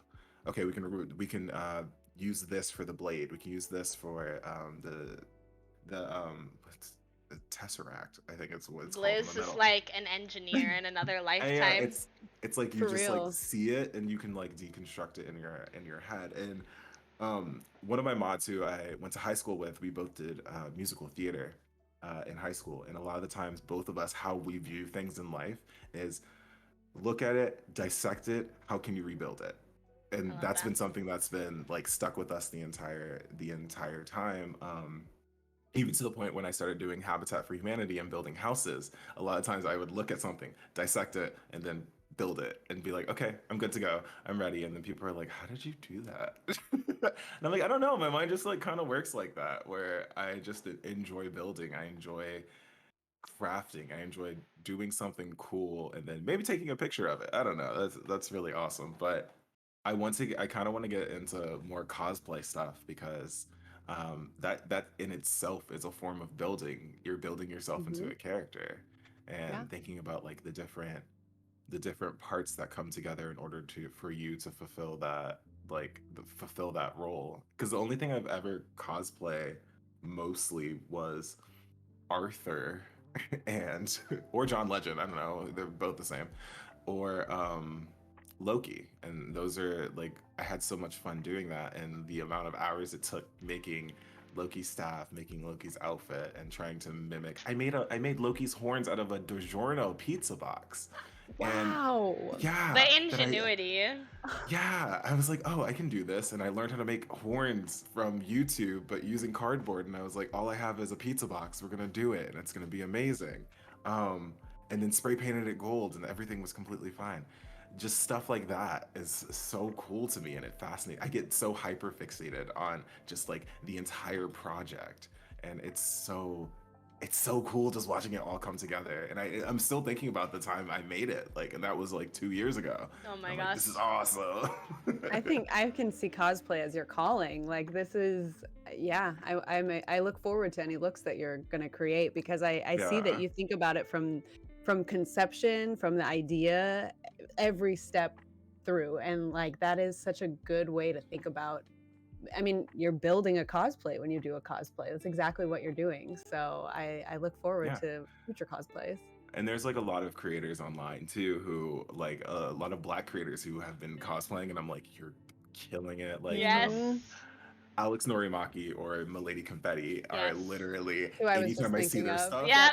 I have to retweet. Yep. I'm Her so Dead sorry. by I'm like, Daylight. Yep. Oh my gosh, I the other did. day was so good. I saw the So Game Her good. Awards come out, and I like instantly was like nominating Milady Confetti for Cosplayer of the Year because she is on it. She is so mm-hmm. thorough. Like, that's gonna be you, Blizz. You're next. I want to see it. I want to see For your doing looks. cosplay. I've been Uh, enjoying the way that you've been exploring like hands-on stuff on stream too. Like you've been doing Yeah, like didn't she painting build something on streams stream and recently oh, I or wait. paint? There it goes. There's the little birdhouse over here that yeah. I Oh, did, that's so and then cute. I I'm gonna put it like outside my house. I just need to put some stuff in there for birds to be happy. Hmm. I'm gonna put some Netflix TVs in there and like a Oh, they're gonna fridge. love that. They're gonna Yeah, watch like Boy A Island. Blizz yeah, fridge. a Blizz fridge. A Bliss Hashtag fridge. Blizz Hmm. fridge. Uh, but yeah, there's a lot of the times like I'm kind of I get scared doing crafting on Twitch, and I've talked to like crafting Twitch streamers before about this, because like that's a different world. There's so many different worlds on Yeah. Twitch other than video games. You Makers have and like just crafters is chatting such a players, fun maker corner crafters. though. It's so cool. It is so cool. I watched a bartending stream because I was like, maybe I Ooh. want to be a bartender one day. I don't Oh, know. That'd that's be cool to fun. learn how to make drinks. And Yes. I'm like, oh, this is so cool. I watched a German cooking channel too on Twitch for some reason, and I was learning German Yep. through cooking, and I was like, how did I get here? But I'm also not mad. This just is showing the complexity of the type of content people create on Twitch. It's not just video games, and I thought for the Right. longest time it was just video games. Yes. So I was too afraid to go anywhere past me playing Stardew or me playing a video game, and now I'm doing 6 hour just chatting streams on accident. Yes. So that's And that's you're my and you've got your whatchamacallit, the like oh, the crime, crime, yeah. So you've been vibe and crime, yeah. uh-huh. I love that for you. It's That's something new. So I was influenced by a Twitch creator, Big Boss Bose, who does like true crime forensic streams like every Monday, I'm pretty sure. And I was like, oh, I really like true crime, so I brought it up to my community, and I was like, y'all want to watch crime? And they were like, what do you mean? And Like, are we like, committing the crime? I was gonna say, you know who your community was, and then you ask them that question, like, Yeah, like y'all wanna just watch some crime and like I think it'd be kind of cool. And they were like, yeah, no, we can sit down and watch some crimes. And a lot of the time there are like content warnings and stuff. I try to make it as like visible and transparent as possible. When you walk in, you know the rules, you know the content, you know what is going to be talked about within the cases. Every case I like research ahead of time so I know. I've only messed up once, and my chat knows where I've messed up once because it's now a running joke. Um, and that was the Casey Anthony case. I read something wrong and I didn't know. I I knew Casey Anthony did it, but I told chat I was like, I don't think Casey Anthony did it, and they were like, Blizz, what? And I was like, uh-huh. did I read something wrong? And they were like, you read something really wrong. I was like, oh. And Rip. so that was the only time I messed up. But most of the times, or majority of the time, when you walk in, you know the content warnings, you know the rules, you know the language that we are using. We try our best not to use ableist language whatsoever because this is an inclusive community, and I never want you to feel like you don't know what's going on when it comes to tackling heavy topics. And that's because that could be very triggering for some folks, and I don't want that to happen for anyone whatsoever when coming into my streams, because I'm all about cozy, I'm all about being comfortable. So as long as you know what's going on and you're comfortable with it, I am like a-okay with what's happening. Can So we yeah. like talk about how this is exactly what I just thought, like, marginalized content creators do so much more to work on their space and make their space We put correct. so much work. We put in so much more work, and the way that we don't get recognized for it, though, the way we don't get recognized for putting so much work into our content, and like the And then people people who will are have the recognized for it. yeah. People will also then have the audacity to be like, oh, like, you don't deserve like what you have to, and it's like, you don't see what's happening. We talked about this with Ace. Like, you really do not see what's happening behind the scenes. Like, you seem to think we just like press a go live button and then just like talk for 4 hours, and then but that's like such like the tiniest bit of the iceberg of the multitude of hours and energy and thought and reflection and conversations that goes into making the spaces that we create. So that actually prevented me from truly seeing that I deserved what I deserved for the longest time, because I let people tell me what I deserved, and I didn't see it myself. For example, when it came to, this is not a flex whatsoever, but when it came to You Twitch flex. partnership, I'm gonna flex. Flex. When it came to Twitch partnership, I don't have channel points here for you, but I'm redeeming. flex. Yes. When I got Twitch partnered, I never applied for partnership. Twitch was watching me the entire time and saw how amazing the community was and how much I was growing as a content creator, that they sent me an email and said, hey, if this was an opportunity, are you interested? And I said, yeah, if this is an opportunity, like, I'm 100% interested in it. And they were like, okay, no promises. And then just like left on that. And 3 days before partnership, I quit my job because of a mental health reasons, and being like, I can't be in this type of environment. And then that Friday ended up with like getting partnership and doing full-time content creation. And I was like, it felt like I was closing one door and opening just another door or another opportunity. And now like I'm still doing full-time content creation, and this is something I'm just happy to do. I have It's tingles. it's just something that's like, wow, I really worked so hard. And I've had people say like, oh, how did you get this? Like, that's just seems so random. Like, I was doing this and all this stuff. And basically, those are people who are no longer in my circle. Those are But not your friends. those are not friends. And I realized that real quick. But Yeah. I had a moment of like, did Twitch just give it to me? Because they were like, oh, here's a marginalized creator doing this, and like we gotta give someone something or something like that. And that was in the back of my mind for the longest time, and I'm like, no, I worked hard, and I'm still working hard. That's right. There are days with when it comes to content creation, when it comes to Twitch streaming, there's a lot of times you are working off stream. Yes. There are a lot of times 100%. you are trying to cultivate your community off stream, or like put content out there off stream, and that's what happened in my situation. I was working so hard. I was getting where I wanted to go. I was following my goals, and it was nice that Twitch saw what I was doing and saw how hard I was working and was like, "Hey, we want to offer you this opportunity." And Yeah. now I'm sitting here and vibing with the homies, and that's what's up.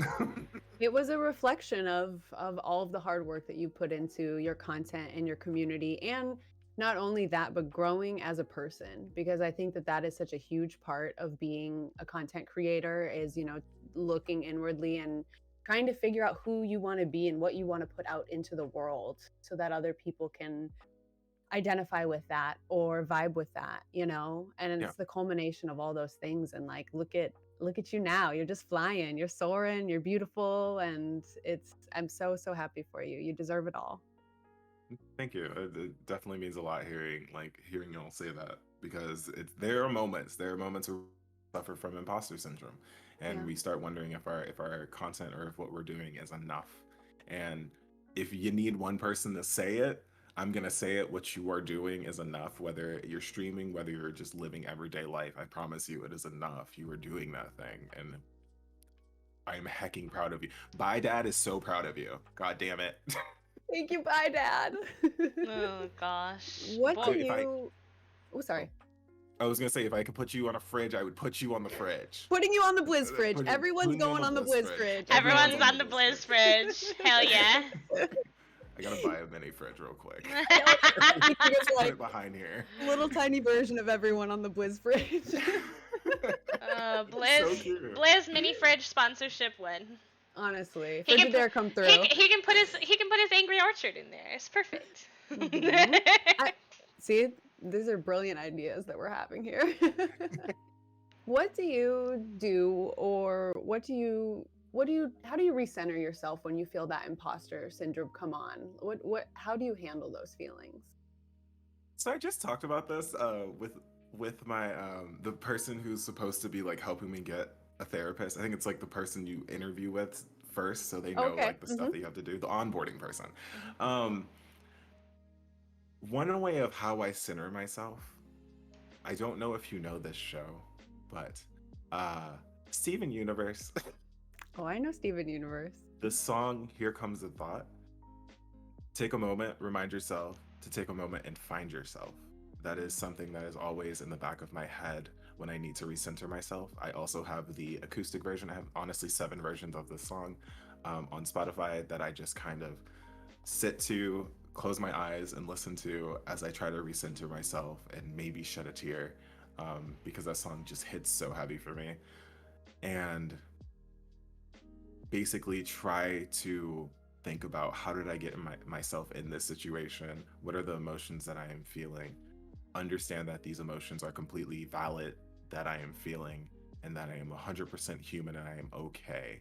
Everything is okay. Just taking maybe 10 minutes out of your day to just remind yourself of that is just, I don't know, it's amazing. It's super heckin' amazing. Another way of how I kind of recenter myself is I go outside and I touch grass.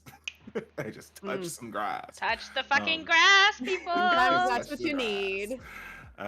And then I go maybe like work out. I've been trying new hobbies. So my significant other got me into rock climbing. So I've been rock climbing and trying to like learn. I'm only like Oh, at a no. V3. So Okay. I'm getting there one day. Blizz already hits us on the timeline with thirst traps, and I don't think the Twitter timeline is emotionally prepared for when Blizz starts taking rock climbing photos. I'm ready. I posted one video and people were like, "Oh my god, you're back." Exactly. I have muscles. And I was like, I've been climbing, thanks. But I've been Can I've been you doing like that. send me like a DM to warn me before, so like I can catch my breath and prepare You know myself to what's go. funny? People will literally message me being like, "Hey, next time you post a photo, can you like just warn me, Yeah, like, exactly. so I I can need get ready?" And like I'm like, I need like "Okay." a tweet that's like, okay, just be ready that a rock climbing photo is Hmm. coming, and then you Hi. can tweet it. Here's a warning for everyone: rock climbing photo coming in 30 minutes. Thank you. Exactly. um, but it's like I don't know. It's trying new things and trying new hobbies, especially being in a new space in a new like town, like an hour away from where I used to live. I'm trying to find new things to do. So I also signed up for like kickboxing. I used to do kickboxing. I used to be so happy about it because I could kick people's butts if they were being mean to me. Um, so just trying out new things and new hobbies. Like I think it's really cool just to see how I if I actually like it or if I don't like it, just finding out new interests. I've been trying to bake more and trying to cook more, finding recipes online to be like, I'm gonna try this and I'm gonna add a spin to it and see if I like it. I made avocado Ooh. pasta the other day and I Oh, was that like, sounds Ooh. so good. yeah, it's a bunch of avocado, basil, and lemon juice and pepper and all that stuff just mixed together or pureed together, and you just make it as a sauce, and you're like, this is good. Ooh. I'm really happy with this. I love the self-exploration. I feel like I've been talking about that a lot lately and how like like I just don't know why it is exactly, but we're like designated in society in such a way that makes us feel like we have to be good at something before we even try it. And Yeah, like it's so healing and so I don't know, it's definitely had a very positive impact on my mental health in the last like month, 2 months to start just like trying things you've never tried before and just like playing again and exploring like you do when you're a kid, like with an open mind and not feeling like, oh, I don't know something, so I can't do this thing. Instead, it's like having that childlike sense of curiosity of like, okay, I don't know, but I can yeah. learn, right? I can figure it out, I can explore, I can try, and I can mess it up and start over and do it again. And there's no like negative impact to that. It's huge. And how I, There's exciting is it when you find something that you like and that you want to keep yeah. doing? Like that's the best feeling. It's the best. I think media has kind of like messed us up because it made us think once we are like adults, we're supposed to have everything figured out and we're supposed to have everything learned about who we're supposed to be and everything like that. And Mhm. it's a-okay to have moments of exploring yourself and exploring your identities and your hobbies and everything. You can honestly start all over, and that's That's right. a-okay and that's completely valid. You could have completely different hobbies that you once had when you were, I don't know, 16 or a teenager or anything like that. And that's what I that's what I'm still learning to do because I I like the idea for some reason of seeming like I have everything figured out perfectly, and I mhm. don't. I don't. I don't at all, and I will never. But maybe one day I'll have it. But like right now, I'm still figuring things out, and that's a-okay, and no one's going to shame me for it. And if you do leave, the door's over there. I think it's like something that I wrote about in my journal recently is the way that like what if the exploration is the point? Not what you find out Yeah. about it, not what you find out from it in the end, but like what if the whole point is the like fuck around part in the in between, like the part where you're just like exploring and like yeah, I think that's So good. And yeah. that's That's so true. Cause great. I was feeling bad in like in the sense of like career path stuff and trying to figure out like what I wanted and how I was like I because I hadn't found a solution yet. I was like, oh, like talk, the negative kind of self-talk thing, and I was like, wait a minute, what if this part, the part where I don't know, like is the most important part, Yeah. you know? That's what if that is the most important part? It's I mean it is because you're kind of learning a lot of things along the way. That's the development is like what's important here. And your journey is what's important here. That's so cool. Thank you so much for saying that. If I get that tattooed on me, I'm so sorry. It's that's like a Uh, little motivational thing. I love that. I love that mindset I think it's I'm important too because if you get to the top of what you wanted, right? I think so many times we get to where we want to be and it doesn't feel as powerful as we thought it was going to be because it was all of this part before we got there that was really important. And even though, like, yeah, like, hip hip hooray, like, we hit the goal, but, like, you know, I think there's a reason that immediately after we feel like, wait, mm, because we didn't, like, necessarily appreciate as much as we could have, like, all the steps it took to get there. Yeah. Yeah. And I think we have to stop like setting like that's the end goal, because then when you get there, well, there's still more, right? I'm going to keep living, I'm going to keep doing things. So trying not to get caught up in that, oh, what's the end goal? It's like, okay, let's have fun. Let's learn about ourselves. Let's enjoy the journey and know that even one day we will reach that thing for Yeah. sure. I don't know when, but there'll still be more after that. So let's just enjoy the time while we're living it. Yeah. Yeah, that's good. And that can be true in anything you do, right? Like this isn't just content creation. This isn't just hobbies. You know, that's just a life thing. That's just, yeah, it's Oh, just a wow. life thing. My Ugh. my mod put a quote in the chat in reference to what we're talking about, and it says there are far too many aspects in our lives where we must remain in a state of constant trajectory towards the peak of our own existence that it slips our minds that maybe we have already been living it in each and every day and never even knew it. That was from a Wow. Oh, wow. that was from a poem. Okay. That's my partner. I fucking love this human. Okay. Anyways. Oh my That was beautiful. gosh. That was so beautiful. Oh my gosh. Also, I see the comment that Turtle put in. I love Blizz's attitude towards self-validation. It took a very long time to get here for self-validation, and it's still a constant journey of learning. I'm all about learning and understanding, and now that I'm realizing it, the amount of times, like, honestly, take a shot every time I say learning. Like, honestly, you're drunk. You're I'm already drunk. drunk. No, but I think that that's what attracts me to the content creators who I do enjoy watching is the ones who create this sense of transparency about growth and learning, and as both creators but also as people, right? Because Mhm. it makes me feel validated. It makes me feel comfortable in that space that I'm also growing and learning. We all are, and creating like friendships with people. I think we talked about this a bit with Ace too. It's just like creating friendships with people you can have that relationship with where you can grow and learn from each other.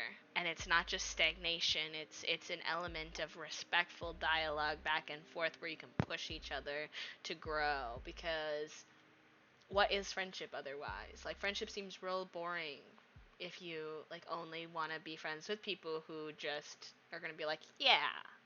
Yeah, like I need people who are going to challenge me to be better or challenge me to think like harder, basically. Um, because it would be so boring to be in a room with everyone who agrees with everything that, like, not even agrees with everything that you say, but who is okay with literally I want to make this sound like not like you have to have people with different opinions in your life, but like you have to have people with different outlooks or perspectives Yeah, it's in your like life.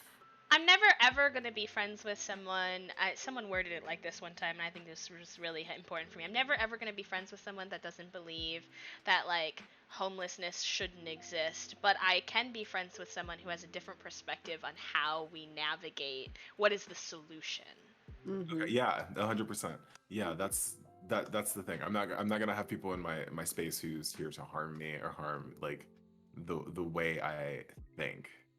But I would like to be friends with people who help me think of different ways to, handle a situation or different ways to approach situations. And that's a lot of times that's what my best friends do. My best friends are very spontaneous and like literally one time I got off of work. I used to be an ice cream truck driver, but that's a topic for another time. but um, one time I got off at like 10 p.m. and my best friend picked me up and said, "Hey, we're going to a gay club right now. I already have your clothes in my car, so this is what's happening." And I'm like, "Huh? Can I Do I get a second to I to just breathe? take a breathe?" And it's like, no, because we're gonna have fun because you've been stressed out a lot recently, and this is the only way I trapped you into going out. And I'm like, Oh. okay. I hate you, but I And then love you. Let's I go. hate you, but I love you. And it's like, yeah, well, you gotta start doing things differently. And like that's basically what she started telling me is like, you're going to stress yourself out, Yeah. like doing things how you're doing it right now, and I need you to take a second to breathe and just have fun. So we're Did going to you be have doing fun? it. Oh Yes. my god, I had so much fun. And I literally got drunk, and then bought this huge slice of $5 pizza. It was like this big. Oh, It was those like are the this, best. I and it love just that for hits you. right. Yeah, it hits right like We at like all have one of 2 those a.m. foods or like a memory of a food that felt that way. I remember I was in New York City and I was there for a conference in which it was in the fine print that we weren't supposed to drink, but whatever. They were throwing like a party for the conference, and me and like conference team, we were like, we're not going to that, right? Like we're in New York City, like we're not going to the designated like conference party, like no. So we went and found the Fashion Institute of Technology kids because we were like, they're gonna know where the actual party is. And we were like, so you're taking us out tonight, right? And they were like, oh, I mean, okay, Syracuse, let's go. Um, and they took us to like a little house party in like downtown Brooklyn, and I remember getting like on the train to go back to Columbia at like 3:30 in the morning. We had to be in an Uber at like 7. And the halal food guy's truck at 3:30 in the morning in the subway, it just hits it hits It different. hits different. It hits different. It's like maybe it's the time or something like that, or the mindset. But those moments, you'll maybe regret it in the morning. It doesn't really matter. But like in that moment, you No were so regrets. happy, Mm-hmm. and you're like, oh, I remember when we did this. Like literally, um, it's funny that you bring up like parties to me because in college, I went to a school that was basically in the woods and on the water. So a lot of our parties were outside. Oh, We I had love that. outside parties. Mm. Um, it was something that was like called the Greens, where it was a bunch of townhouses where the seniors lived, and they had like little porticos on top, and they would just put a speaker on the portico, like a big concert speaker on the portico, and start blasting Lady Gaga or something. And like people would just collect outside of their townhouse, like on the green areas, and just start dancing. It was just like an outside. It honestly reminds me of Project X. That's what it reminds me of. Project X I have a and perfect outside visual parties. now. I love that. Love that It's for the you. best way. But in my senior year, like I got an opportunity to host these parties, and I'm like, oop, my playlist's pretty good, just saying. And we had a Pass Blizz giant the aux speaker. cord. Pass me the aux cord, please. But we would just kind of like dance. We would always make it a theme too. We'd be like, okay, um, the theme is like Coachella or something like that, and people would like get very creative on making their designs. Like they would make like a Coachella outfit out of Oh my cardboard or like gosh. plastic bags and just like braid them into like something that you So the probably would see making like a, the making of Blizz's cosplay basically happened started from college. from college It college started from parties. college. There's like one time I used recycled aluminum foil to make like an alien hat, and like it glowed in the dark as well, and like I made tin Wow. foil pants, and I had like a sign that was like, wake up sheeple, like we're here, where aliens are real, let's go. And I'm like, this is I honestly peaked. I peaked in that That's costume. amazing. I'll be honest. Oh my we god. we Oh had like a lot gosh. of maybe it's something about being at a college where we're in the woods and like 20 miles in the woods and like nothing's going on, but we had like a bunch of like anything but clothes parties where we had to be creative with what we used. And a lot of the things that we used, because we were an environmental school as well, we used a lot of recycled things, Nice. and it was like really really cool. Like you can make a dress out So of the recycled origin of bottles the and all that stuff. DiGiorno pizza horns. The Basically started origin from that. story. It's all about using your resources We have and come seeing full what you circle. have. Come full circle of like cool costume ideas. But yeah, I like I've made horns before out of recycled beer. What is it, like beer cases? Like Oh I've my done that before, so I'm like, oh, Ooh. translating that into like a Loki cosplay. I remember doing this and learning how to make horns this way. Bam, got it. Oh, give me hot glue and a cardboard. That ingenuity, though, like I think about that in relation to your content too, and in relation to conversations that I've had with people who like have this perspective that you have to have all of these things to be successful, and it's like you don't. You know, I tweeted not that long ago, like, do you have a lamp? Can you point Yeah, it at, can you point it at your white wall? You don't have a lamp? Do you have two screens? You can Google white square, turn the brightness up on your monitor, and it will light your face. I did that to mm-hmm. Jupy the other day when she didn't have any lights, like, because she was moving. I was like, turn your other monitor on a white screen and Yeah. turn the brightness up. Like, And it worked. if you have had to go without, you know how to make Mhm. shit happen. Yeah, there's how I started basically. I started on my Xbox as I was an Xbox streamer, and I directly streamed from the Xbox, no cam. I just used the Xbox app. That's it. Yep, And like no capture card, nothing. Just love that. me and my controller and just And vibes. and vibes and Stardew. And then like one weekend I was like, oh, you can use a webcam. So I bought a webcam and I started showing my face on stream. And I show chat sometimes. I'm like, chat, this is literally my first setup. And it's me sitting on my bed with my controller and all that stuff. And then I got like a lot of like subs and stuff for me to get a PC and start PC streaming. And like I could go back to like my stream and what my setup looked like there, and how my webcam was like super grainy and all that stuff and like that. And I'm like, that's completely fine. Like it doesn't really matter the equipment that you have. It's more about the vibe that you bring. Yeah. And if you want to update your stuff, by all means you can, but don't think that that is necessary and that's Yeah. going to be the reason for your growth. Like No. that's not how that works.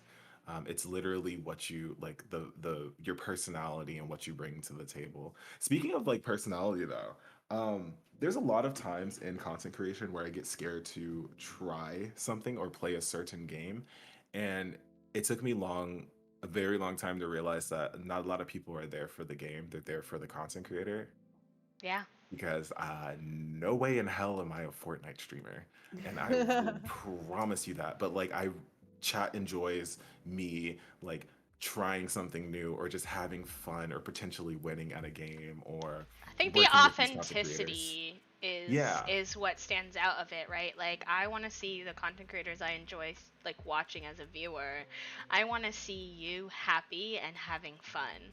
And sometimes you being happy and having fun is needing a break from something or trying something new or gaming with someone like you've never gamed before. And yeah, I think we psych ourselves out a lot yeah, into thinking our worth is only. And now it gets a little complicated because we've also had conversations here about like different communities more or less having that, and like yeah, how one of the conversations that comes up a lot is when you play games, but the particular games you play are not games that people who are like more well-rounded gamers play. So like I know the Animal Crossing community has had a lot of problems with like once that died, a lot of people legitimately wouldn't watch those streamers for their content for something else yeah, because they're not on Twitch for Twitch streamers. They're not on Twitch to like watch different content. They literally only came here to watch Animal Crossing and that's all they do. yeah. It's like it's And tough. sometimes situations like that happen. Especially with like the world opening up again, a lot of people who were in certain numbers aren't in those certain numbers anymore because the world's Mhm. opening back up, which I don't know if that's going to be something that remains, but that's a topic for another Another day. day. Definitely But one we're all thinking about. yeah, but you're gonna notice times that your viewership isn't going to be where it used to be, and that's a-okay. Keep going at the content that you're creating.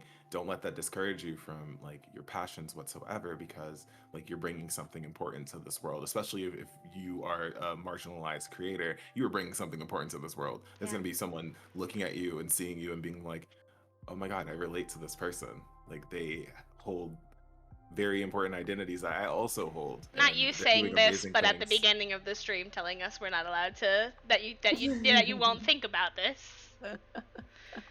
Nope, and I'm not thinking about it now. You're gonna apply it. You're gonna apply it to everyone else, but not self-love. I don't know about that. So true. It's called me being a hypocrite. Uh-huh. I do. And I'm calling you out on your shit. I'm calling you out. Oh my gosh. Oh No, my but gosh. there's you literally, like, I mean, you two are causing an impact right now, especially with this. Oh my God, with this show. Um, you are allowing people to be themselves on the show and be comfortable in this space and show a side of them that they're not always showing on stream, or maybe introducing, new viewers into someone that they could relate to, or maybe introducing them to you, people who they could relate to. And that's really important. Your impact is really important. This isn't about me anymore, it's about you all. So You not also are the not humans of Blizz, Twitch. not Blizz Uno reversing us. Yeah, in a reverse. It's only a matter of time. It's only a You're, I matter mean, of no, time. seriously though, you're like using this platform to amplify marginalized voices, and I think that's really, really cool and something that should be pointed out. Like, yeah, I am the guest, but like, this show is something. It's an honor to be on, first and foremost. Like, having my voice here and talk about these important things, like, it's such a hecking honor. And y'all are literally, look at you, look, if I had a camera like that TikTok that's like, snap, gotcha, look what you're doing. Oh my gosh, we've been perceived, B. We have to Yeah, take you've a been perceived. Show here. over, offline, goodbye. I'm out. You've been perceived. Joke's on you. Yeah.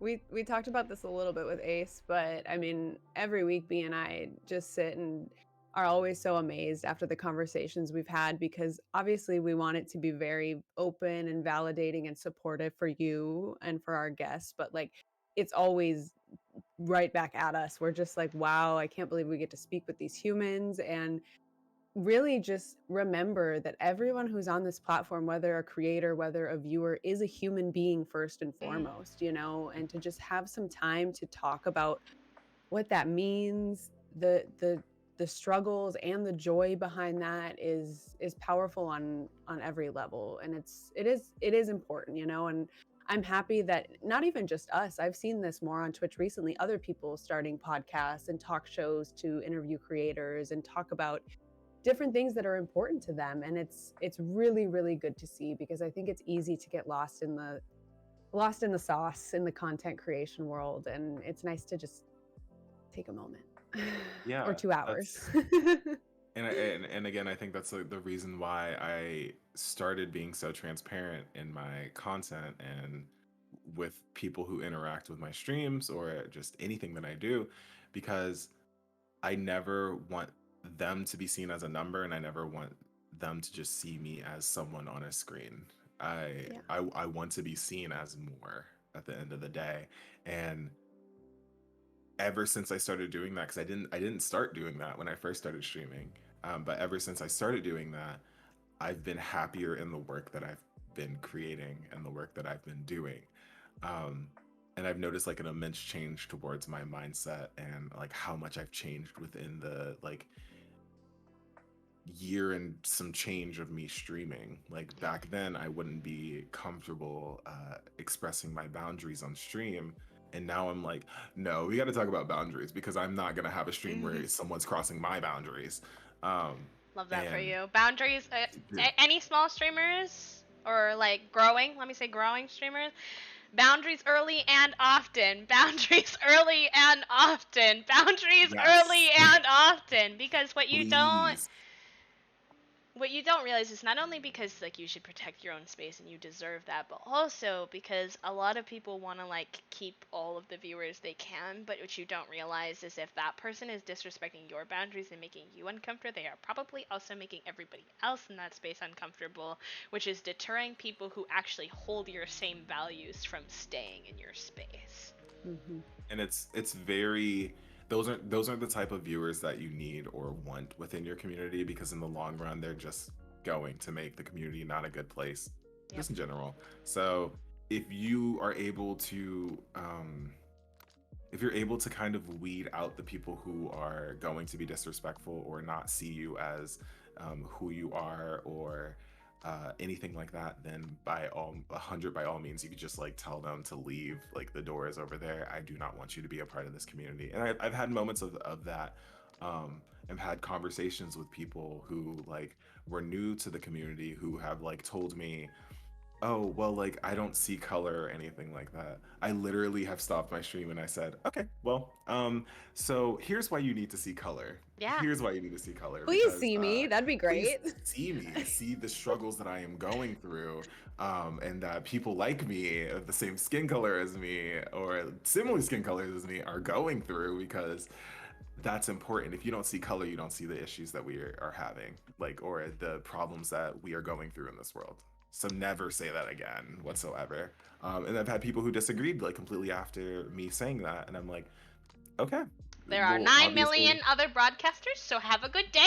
have a good time. Like this is, I don't let the door hit you on the way out. Literally. But I don't think you're going to thrive in this community because you are, and now at this point, not respecting me. Yeah. So, and I'm like, okay, there's just. Yep. But you have a quote for 9 million. Yeah, because I say it a lot. I think it's just I love this. It's a B classic. It's just, I think sometimes we feel so obligated, for whatever reason, to like make space for everyone, and or guilty if we don't want if someone is not working within our space, but they didn't necessarily do something wrong. I really think it's important for streamers to realize that like you're not like leaving them without a space. They can go find somewhere that works for them. It's just not here. Yeah, and it's the whole idea of like, oh well, if I like run this viewer away, like I'll never reach my goals or reach like partnership or anything like that. And it's like, no, there are people out there. There are people out there who will respect your boundaries and they will find you. I promise you. Like that's just the thing. And if there's any concern of like, oh, I'll never grow because I'm being too hard on who I am and like what my boundaries are. No, you're not. You're fine. You're completely fine. Yeah. And completely And you're valid in going that. to attract people who respect those same boundaries too, which is like huge. It's And the so energy that you put out there is the energy that you're going to get in return. And I will like die by that because that is something that I have done. The energy that I put out there, I got in return. I have people who are respecting me and I'm respecting them. We both see each other as humans. We are transparent and also a little feral, and that's on my bad. I didn't mean to do that, but it happens. it's Look, fine. the world is wild. We all got to be a little feral sometimes. Y'all enjoy yourselves, okay? Do not feel bad about that. Yeah, and that's speaking about that. I mean, literally, again, that's the reason why I joined Twitch is because like the world was a very wild time. I started during COVID. Yeah, I am a same. product of COVID, and I wanted to create a space for people to kind of get away from the fire and just have a chance to breathe. Breathing is a really big thing for me. Yeah. I just having a chance to breathe was really nice. I created the space for that, and I also created the space for myself in the long run. And I didn't realize that until like months later of being like, oh, I also needed this. It's a beautiful symbiotic thing. Like, Yeah, I talk a lot about how like streaming, I had just finished university and then moved back home, and my home life is very toxic, and like rural Wisconsin is not it's not good, loves. That's not it. It's not it, loves. Not for us. And like just trying to, it couldn't, it was COVID, so I couldn't even find like the local, I don't know, LGBT club doing whatever. I couldn't even put myself out there in that way because we couldn't go anywhere. Um, and everyone who I used to know in my hometown had become like Trumpies in the last, 4 years that I had been gone. And so I was like, okay, well, I'm not going to hang out with them anymore. Yeah. And so like I was like, well, I guess I'll make my own little it's on the internet. It's not like here, but it's like something I can do so that like other like queer and disabled people can have some community care in their life and have somewhere to go. And just like you said, like I didn't realize like the way that it would be such a symbiotically beneficial relationship. Like they want to say thank you to me all the time, but I'm like, no, y'all, like thank you. Like you don't understand the positive impact this has also had on my life and my ability to grow as a human and be who I am. Yeah, that's and it's I think it's funny how how we were taught like don't make friends with strangers on the internet, and I'm like, Look at us now. oops. Yep. Oops. It's I don't Yes.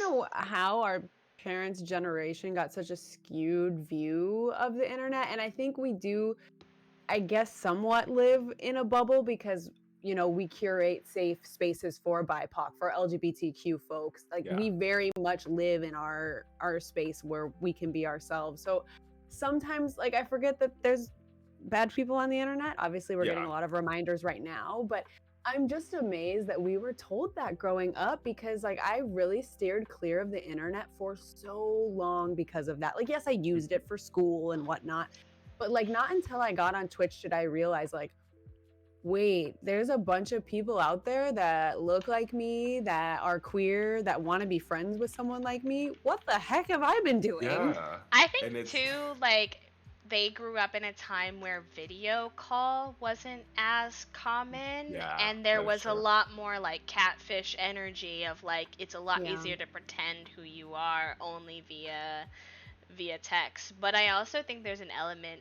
of certain people not wanting us to have access to the information of how many of us are out there and find community and use that as a powerful tool to connect and advocate for the things that we want to.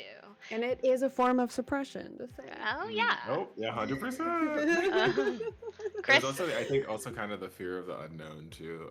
Yeah. Our parents didn't know, so they were afraid to like go out there and learn about what the internet is and like what you Right. can do on the internet. I mean, that's still something that my parents like struggle with. They don't know what's on the internet and what you can do on the internet, and because they prevented themselves from ever getting to know much about the internet because of the whole fear of it. So, Yeah. And there's And definitely it's dangers out sad. there, but I wish they would teach kids about how to like effectively navigate what is dangerous and what Mhm. is not instead of just like kind of painting the whole thing as some big scary, kids are smarter than people give them credit for. and that's just the issue with like a lot of things. That's honestly the issue with the educational system too. It Yes, just absolutely. it's Yes. Me being an educator was me constantly pulling children aside and being like, I'm not allowed to tell you this. You didn't hear this from me, but this is the reality of the situation. Like, you do what you need to do. Like, it's fine, because I was like mandated to say certain things. I was a college access advisor and I was supposed to be like, do this, go to college, do it this way. And it was just constantly me being like, hey, like, if you do need to take a gap year, like, I'm not allowed to tell you that that's fine, but it's fine. Like, it's, it's, yeah. it's good. Oh my Like, God, that's so. Thank you for telling people that because a lot of people with education they jeopardize their mental health, and Mhm. I am one of those people. Like Mhm. I like I graduated with a bachelor's of science in biochemistry, and that was one of the most unhappiest times I've ever been in because I would sacrifice my own sleep, I would sacrifice my own mental health just so I can get an A on a paper. yeah. And that there It's even not came healthy. it's not healthy, and what I'm about to say, trigger warning, I will be talking about just addiction. I ended up becoming addicted to taking caffeine pills for the longest time. There was no coffee for me and no nothing. I would just take multiple amounts of caffeine pills in order to stay awake, in order to do papers, in order to finish projects, and it was not healthy on my body or anything like that. College Yeah. encourages that kind of behavior. It It does. does. They It will does. assign you. I remember being, and I was an English major, so like I get it, but also, goddamn, I would get professors who would assign me like 200 pages of reading that was due in like 2 days Yeah. for one class. I had Hmm. four other classes, five other classes to Mhm. like what kind of sustainability was that ever supposed to create? Who was Yeah. supposed to be able to do that, and actually retain the information too, right? I feel like I don't remember 90% of college because I was just like so dead set on trying to get it done and I don't survive. remember. I I don't don't remember remember much of half of college. what I Mm-mm. learned because there was no time to process any of the information that I was taking in. Yeah. And I And had this like doesn't three Lord. even. jobs too. Like if you Yep, if that's what you're I was gonna poor, say. you're also trying Yep. to work to like Yep. pay the bills. So I was also, and I was like in student organizations. I was on a regional board of directors for the entire northeast side of the country. Like there was so much pressure that like of course we got addicted to like shit things to help us cope, Yeah. Of course we Because we did. were Yeah. told this is what you do. You graduate high school and then you go to college and then you get a job. That's how the world works. Well, guess what? That is no longer how the world Oh, works. it's a I'm not fucking sure that shit the show world right ever now. worked like that. No. So y'all lied to us. Also, you get the college degree and then discover that 90% of jobs tell you need like XYZ amount of years of experience anyway, which they won't let you get, and so you just wind up in this like inevitable cycle of like can't get the job without the Yes. experience, can't get the experience without a job. The way I graduated and the way I was like, I'm gonna work in a lab and do all this stuff, and the way that they were paying me less than the government job that I got, and I was like, and the government job was something that you only needed high school experience with, I don't and think it you was paying so should much more. I don't think you should be able to charge me more per year at university than I was being offered for the jobs I was Yes. getting after I got out. My university cost 68K a year, and I got out of university and was being offered like $35,000 a year for work. Yeah. It's like, can you I'm Not like, right. what? And I I'm like, mean, like education is particularly bad for that, but like, come on, please. I just like need like I need some sort of understanding on why to underpay me for something I've spent 4 years and like They act sleepless like nights. they act Just, like it's child's play. Like they're like, yeah. oh, like college doesn't count. Like all the I've had so many people be like, take the experiences you did in college off your resume. I'm like, well, Oh my God. what did I do that for then? I Yeah, paid why a did I lot of do all money of for that? that I put a lot of experience, money for Yeah, okay? that exactly. experience. What And do you it like mean? fundamentally changed who I am as a person. And they're like, yeah, Mm-hmm. but like then it's not real life experience. And I'm like, then why are we encouraging these kids to go do this? Like I don't get it. Also, it is very real. I don't understand this concept that it's not real experience just Yeah. because Yeah. what? Because it was unpaid? Well, I did work for free and I still did really good work. So what does that tell you about what kind of work I could do if you were giving me like Yeah. that? I Right. don't Especially with those being formative years of our lives. Like, what could be more un- real than studying and doing work study of something that we're going to use to hopefully better society and better ourselves? Like, what could be more real world What experience than could be that? more? But my gosh. That's just like I don't know. Just education in general is just something that like hits hard for me because I Hmm. spent the entirety thinking I was going to be something and then I was like, "Oh my God, I'm not happy." And a lot of it was my parents like expectation of me. Like I was the science and math kid and now I don't even know how to do math anymore because I failed calculus 2 twice I or think calculus 2 once. Yeah, and I think the other thing too is like they're creating that sense of association of like worth with productivity in Hmm. college, in that in the education system, and like navigating as I became more and more disabled, having to navigate like, oh well, I'm gonna have to find a new way to determine my what I'm considering my worth because holy bananas, I can't do what I used to be able to do. So Yeah. yeah. I always love talking about this conversation, this topic, because I think even if, like, we all had very vastly different majors and degrees that Mhm. we got or went for a time, but the experience is still so similar of just the frustrations of how our society does not set young people up for success in this country, and it's really It's really disheartening and it's sad, and I'm, hopeful that this will change. I'm glad that there are becoming more and more ways for people to take their independence and monetize their work in other ways or on their own, but it's not easy. I would say this is literally one way of me like working on projects and it being monetized basically. Yeah. And also with education, I wish there was a way for me to learn more about mental health because at the time I didn't have the opportunity to. And also there's the whole stigma of wanting to seek help or wanting to go to therapy being a black individual because the Mhm. black community is so heavily tied into religion where you're basically told not to do therapy but to pray your mental illness away, which that is so difficult. So when I had my onboarding process with the therapist, they asked me, when was the first time you've experienced like depression and anxiety? And I'm like, well, that's really hard to tell because to be honest, I was constantly told that this was just a bad feeling and I needed to pray away. So I could have had it a lot earlier and I wouldn't have known because I never classified it as anxiety or depression, or I was never told it was anxiety or depression. I was told it was other things. So now sitting here and signing up for therapy, of there was a point that I felt that I was kind of betraying myself, Mm.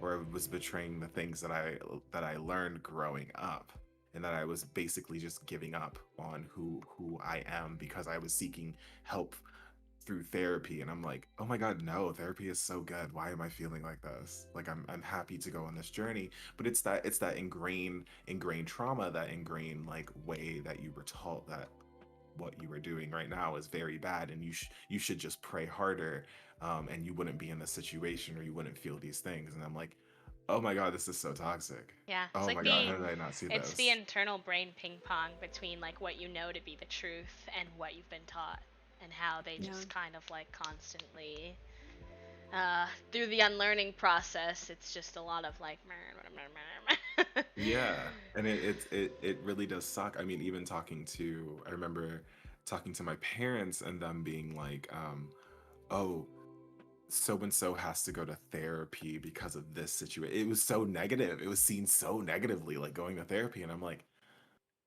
"Oh my God!" I translated it into how I feel about therapy, and now I'm seeing therapy as something negative, and it's like, no, I just want to work on myself and learn new things about myself. Mhm. And hearing other like black individuals also go to therapy and be like, oh my god, I learned this about myself, and like posting it on Twitter, I'm like, I want that. I want Yeah. that clarity.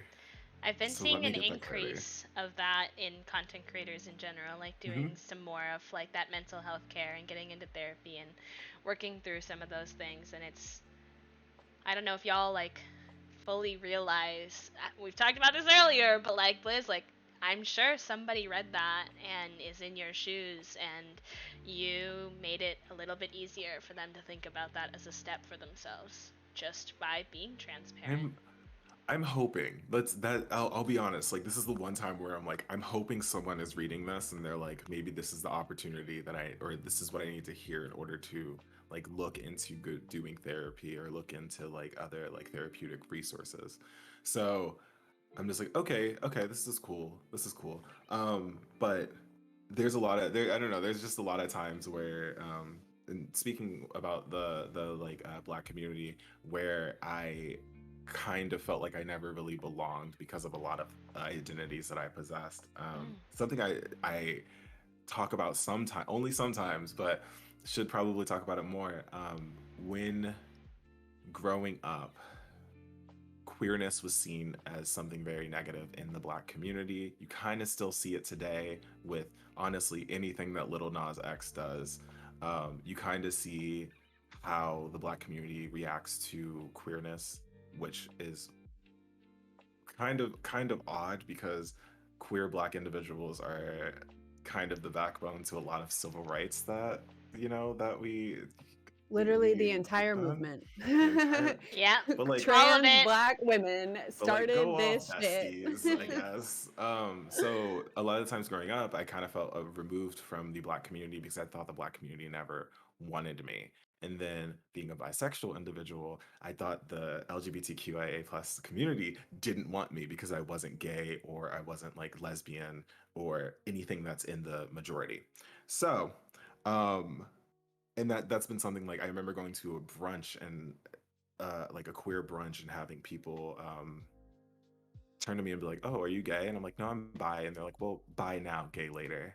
And that was something that's like, yeah, right The in bi front of my erasure. brunch, in Wow, front not of the my brunch. biphobia. Yeah, I was like, no, that's not really how that works. I'm sorry. Mm-mm. Like, no, I've been like proudly bisexual for a very long time, and having like my significant other like 100% validate me on that, being like, that's incorrect. That's incorrect right there.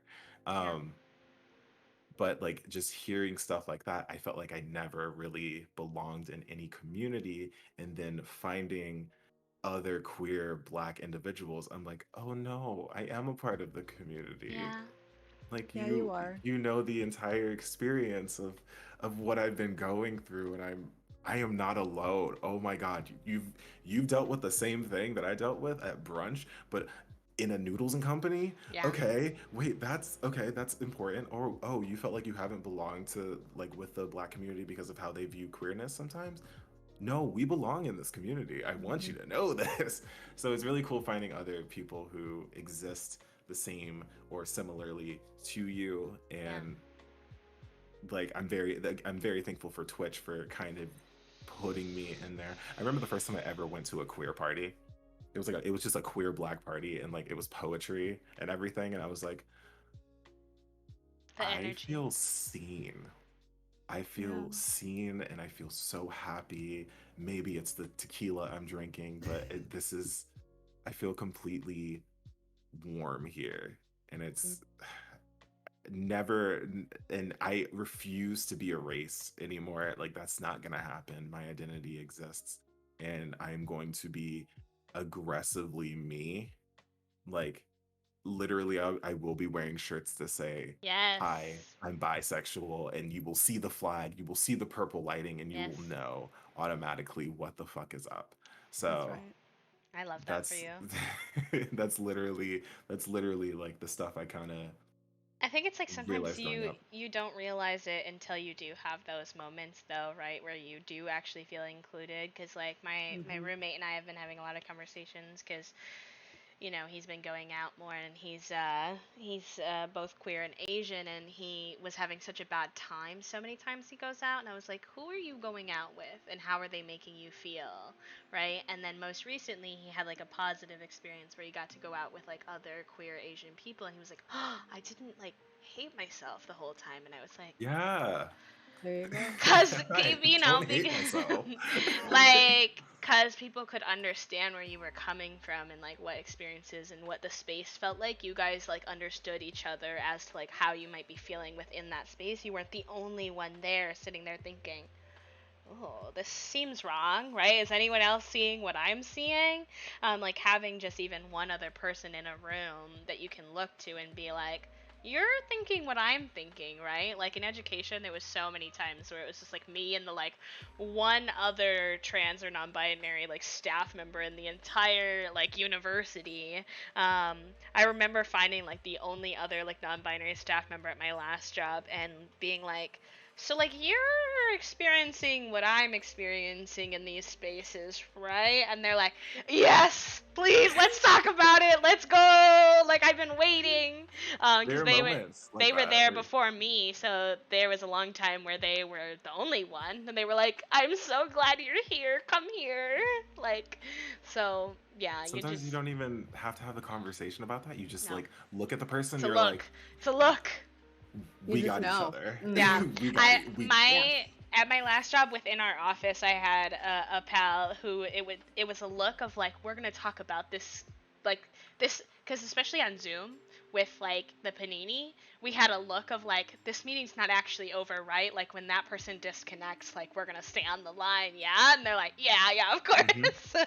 And we have a It's whole separate meeting without that ish. Me and my friends, we kind of call it an office moment, where a situation happens and you look into the camera, Yep. and the camera might be someone else, so that person they is know. the camera. And so I like a situation will happen, and I'll just like look into the my friend or one of my best friends and be like, and they'll look at me back, and I'm their camera, and I'm like, Yep. okay, Yep. this is great. This is a camera moment for us. Yeah. But that look, it's a important thing, and when you find people who have similar identities to you or view life the same as you or in similar ways, you find yourself having those moments a lot. And I also kind of want to talk about like the intersectionality of like these marginalized identities. Like Yes. someone who is queer and white is not going to understand these same things that someone who is black and queer is going to experience, and that's something that sometimes gets lost in translation, I feel. We all have different experiences. We like, especially us battling with racism in the queer community. Racism is still in the queer community. I don't care what people are saying. Racism is still in the queer community, and I have literally dealt with 100%. that last week. So don't say it's not. Um, Yep. and there's still things that I feel like the community There's needs to queer unlearn. phobia in the queer community too. Like, Oh my let's god! Oh my god! Honestly. the amount of invalidating shit to experience, especially as like a trans, like non-binary person, like cis queer people say the stupidest shit sometimes. It's just like, Just like, can you make it make sense? can you I like? just remember. It's the pandering to the like cishet people within the queer community that like confuses me. Like, it doesn't. I get it because like I'm an academic and I study. Like, I understand, but also like, Yeah. can you not? Yeah. But It also kind of makes me laugh a little bit when I see people post their like friend circles online, and it's just like all white. Like, I was in a charity. I was in like a group that was like running a charity thing, right? And they sent us the graphic. It was for like a disability charity thing, and they sent us the graphic, and I said, "Are there any disabled streamers gonna join us in the Able Gamers charity streamathon? Also, why is everyone on this graphic white?" And it was just yeah. like, I was just like, is nobody else seeing this? Like, that's where I was like, that's where it really, like, you're just like, oh, like, they don't even know. Yeah. They don't even know. They have no It's idea. a big It didn't even, yikes. like, it's just like, whoop, whoop, whoop, whoop, whoop. And, like, they did good work. They raised a lot of money, but I was like, I'm gonna, if we're not gonna change this, I'm gonna skedaddle my way out of here, because that's not wild to me, because to me, and maybe I'm biased. I am biased. You have to work hard to exclude people that aren't straight white people. Like, the world is Yep. so diverse. Twitch is so diverse and filled with amazing content creators from every walk of life, every identity that you can imagine. Like, you It's have an to work active really choice. hard to hand select a full white roster. And if you're doing that, yeah, well, I don't want to be a part of that. So good I luck. just It's an active choice at that point. It is. Yeah, it's an active choice. And even like, I mean, it's so easy to just like think of create. Anytime I'm offered an opportunity that I cannot do or I do not feel comfortable doing, there's like for example, there was like a makeup opportunity, and I personally don't do makeup. From a company that wasn't a bad company in the makeup, y'all know. Yeah. Yeah. But not them, a very nice one. Yeah. There was a moment where they were like, would you be interested in this? And I'm like, no, I would not be interested in this. But here are three content creators who are Exactly. constantly serving these looks, Lift Yes. and people they're up with literally, you. yeah, I'm not alone, because I know there are people out there who are positively talking about my name and positively doing these Yes. things. And I literally like messaged them afterwards, not because I wanted them to know like, hey, I said your name in this thing, but more of like, hey, I want you to know I sent people your way in your Yes. DMs. I Just a don't heads want you to up. think it's like left field or anything like that, but you were someone who came to mind. And they were like, oh my god, this is actually very hilarious because we are literally making a video about you right now. So like, Oh, don't forget. I was like, Yeah. what?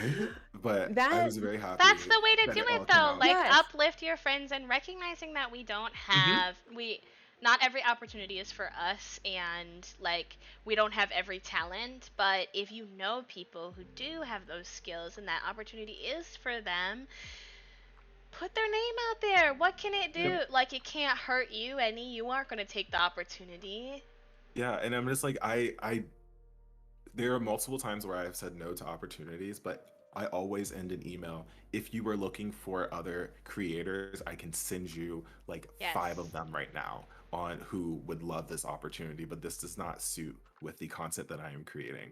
I'm so Absolutely. sorry. And like most of the time they're understanding and like, yeah, send me the names. And like I really do. Yeah. Um Oh my god, and also the video that the person was creating, the person who basically delivered the video was Data Dave, who is a big inspiration and honestly one of the reasons I want to become a Twitch ambassador. Um, Oh. and just hearing him talk very positively about my name and like compile clips of all the chaos that I've done, like literally me wall wiggling and like just jamming in my chair and also falling out of my chair, which Dave, I don't know why you would put that in there, but okay. Yes, you do. um You know why. or me like accidentally spitting out like soda on my entire setup. But it was really nice to kind of be seen. I think it was during the Juneteenth like front page thing. It was really nice to be seen for the content that I create and the amount of like wholesomeness and cozy vibes that I create. Like I'm a cozy streamer even though I do feral stuff. Yeah. I still see myself as a cozy streamer, and to be recognized was something that I did not like. I literally like sat down at my desk and I like teared up because I haven't seen like so many creators say such nice things about me before, and I was like, Yeah. y'all can't be doing this to me. It's validating. It's validating, like to see to someone that you look up to have them like just acknowledge what you're doing is Mhm. Yeah, it's really and literally, validating. Data Dave is one of the two people I first started watching on Twitch, and to watch everything just go full circle, I'm like, huh. Mm. Wild.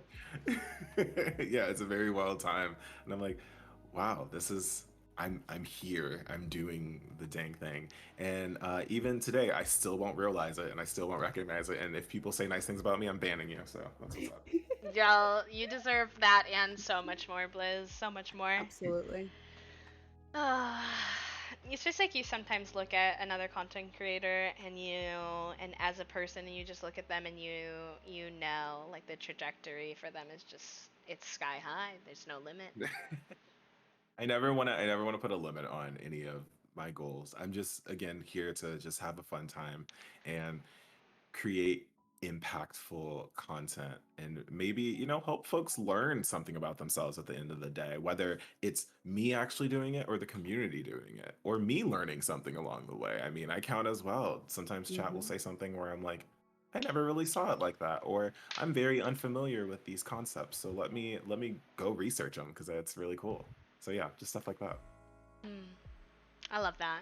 Choopy, do you want to ask your age old last question before we wrap up? Yes, please. So we always like to end on a positive, on a joyous note, because I know we like to get into really heavy topics while we do this, and keep it real and talk about everything. But um, one last question, and what is something that you are most excited about right now in the future? Something I'm most excited about. I kind of mentioned it, but before something kind of a goal of mine that I will work towards. I want to become a Twitch ambassador, and I'm going to work my hardest in order to do it because I think in order for you to change certain things, you gotta be in there and really like causing the change. So I want to be one of the people causing the change and making sure that voices like me, marginalized voices, marginalized identities are being uplifted constantly. And also because they're being uplifted constantly, they're also being protected as well. Because Yes. a lot of the times we will get exposed or lifted up, exposed, and a lot of hate sent our way. No, I want us to be uplifted and protected from literally any hate or anything in this world. So that's what I want to do. That's my goal. Positive note, I want to be that person, and I will confidently apply and 100% be ready for if that opportunity comes through my door. So Hell yeah. For doing that. Thank you for being such a pioneer in our community, and just really truly being such a great human that many of us look up to. Thank you for sharing some space with us today, and just know that everything that you've put out there into the world, like it will continue to come back to you tenfold, and those dreams, they're already yours. yeah. Oh, thank you. Thank you so much for having me on this like amazing platform. Um, what you all are doing is very impactful and very helpful in making sure voices like me and voices who look like me and other marginalized identities get their story out and get their like message out. So thank you. What you are doing, again, what you are doing is really good.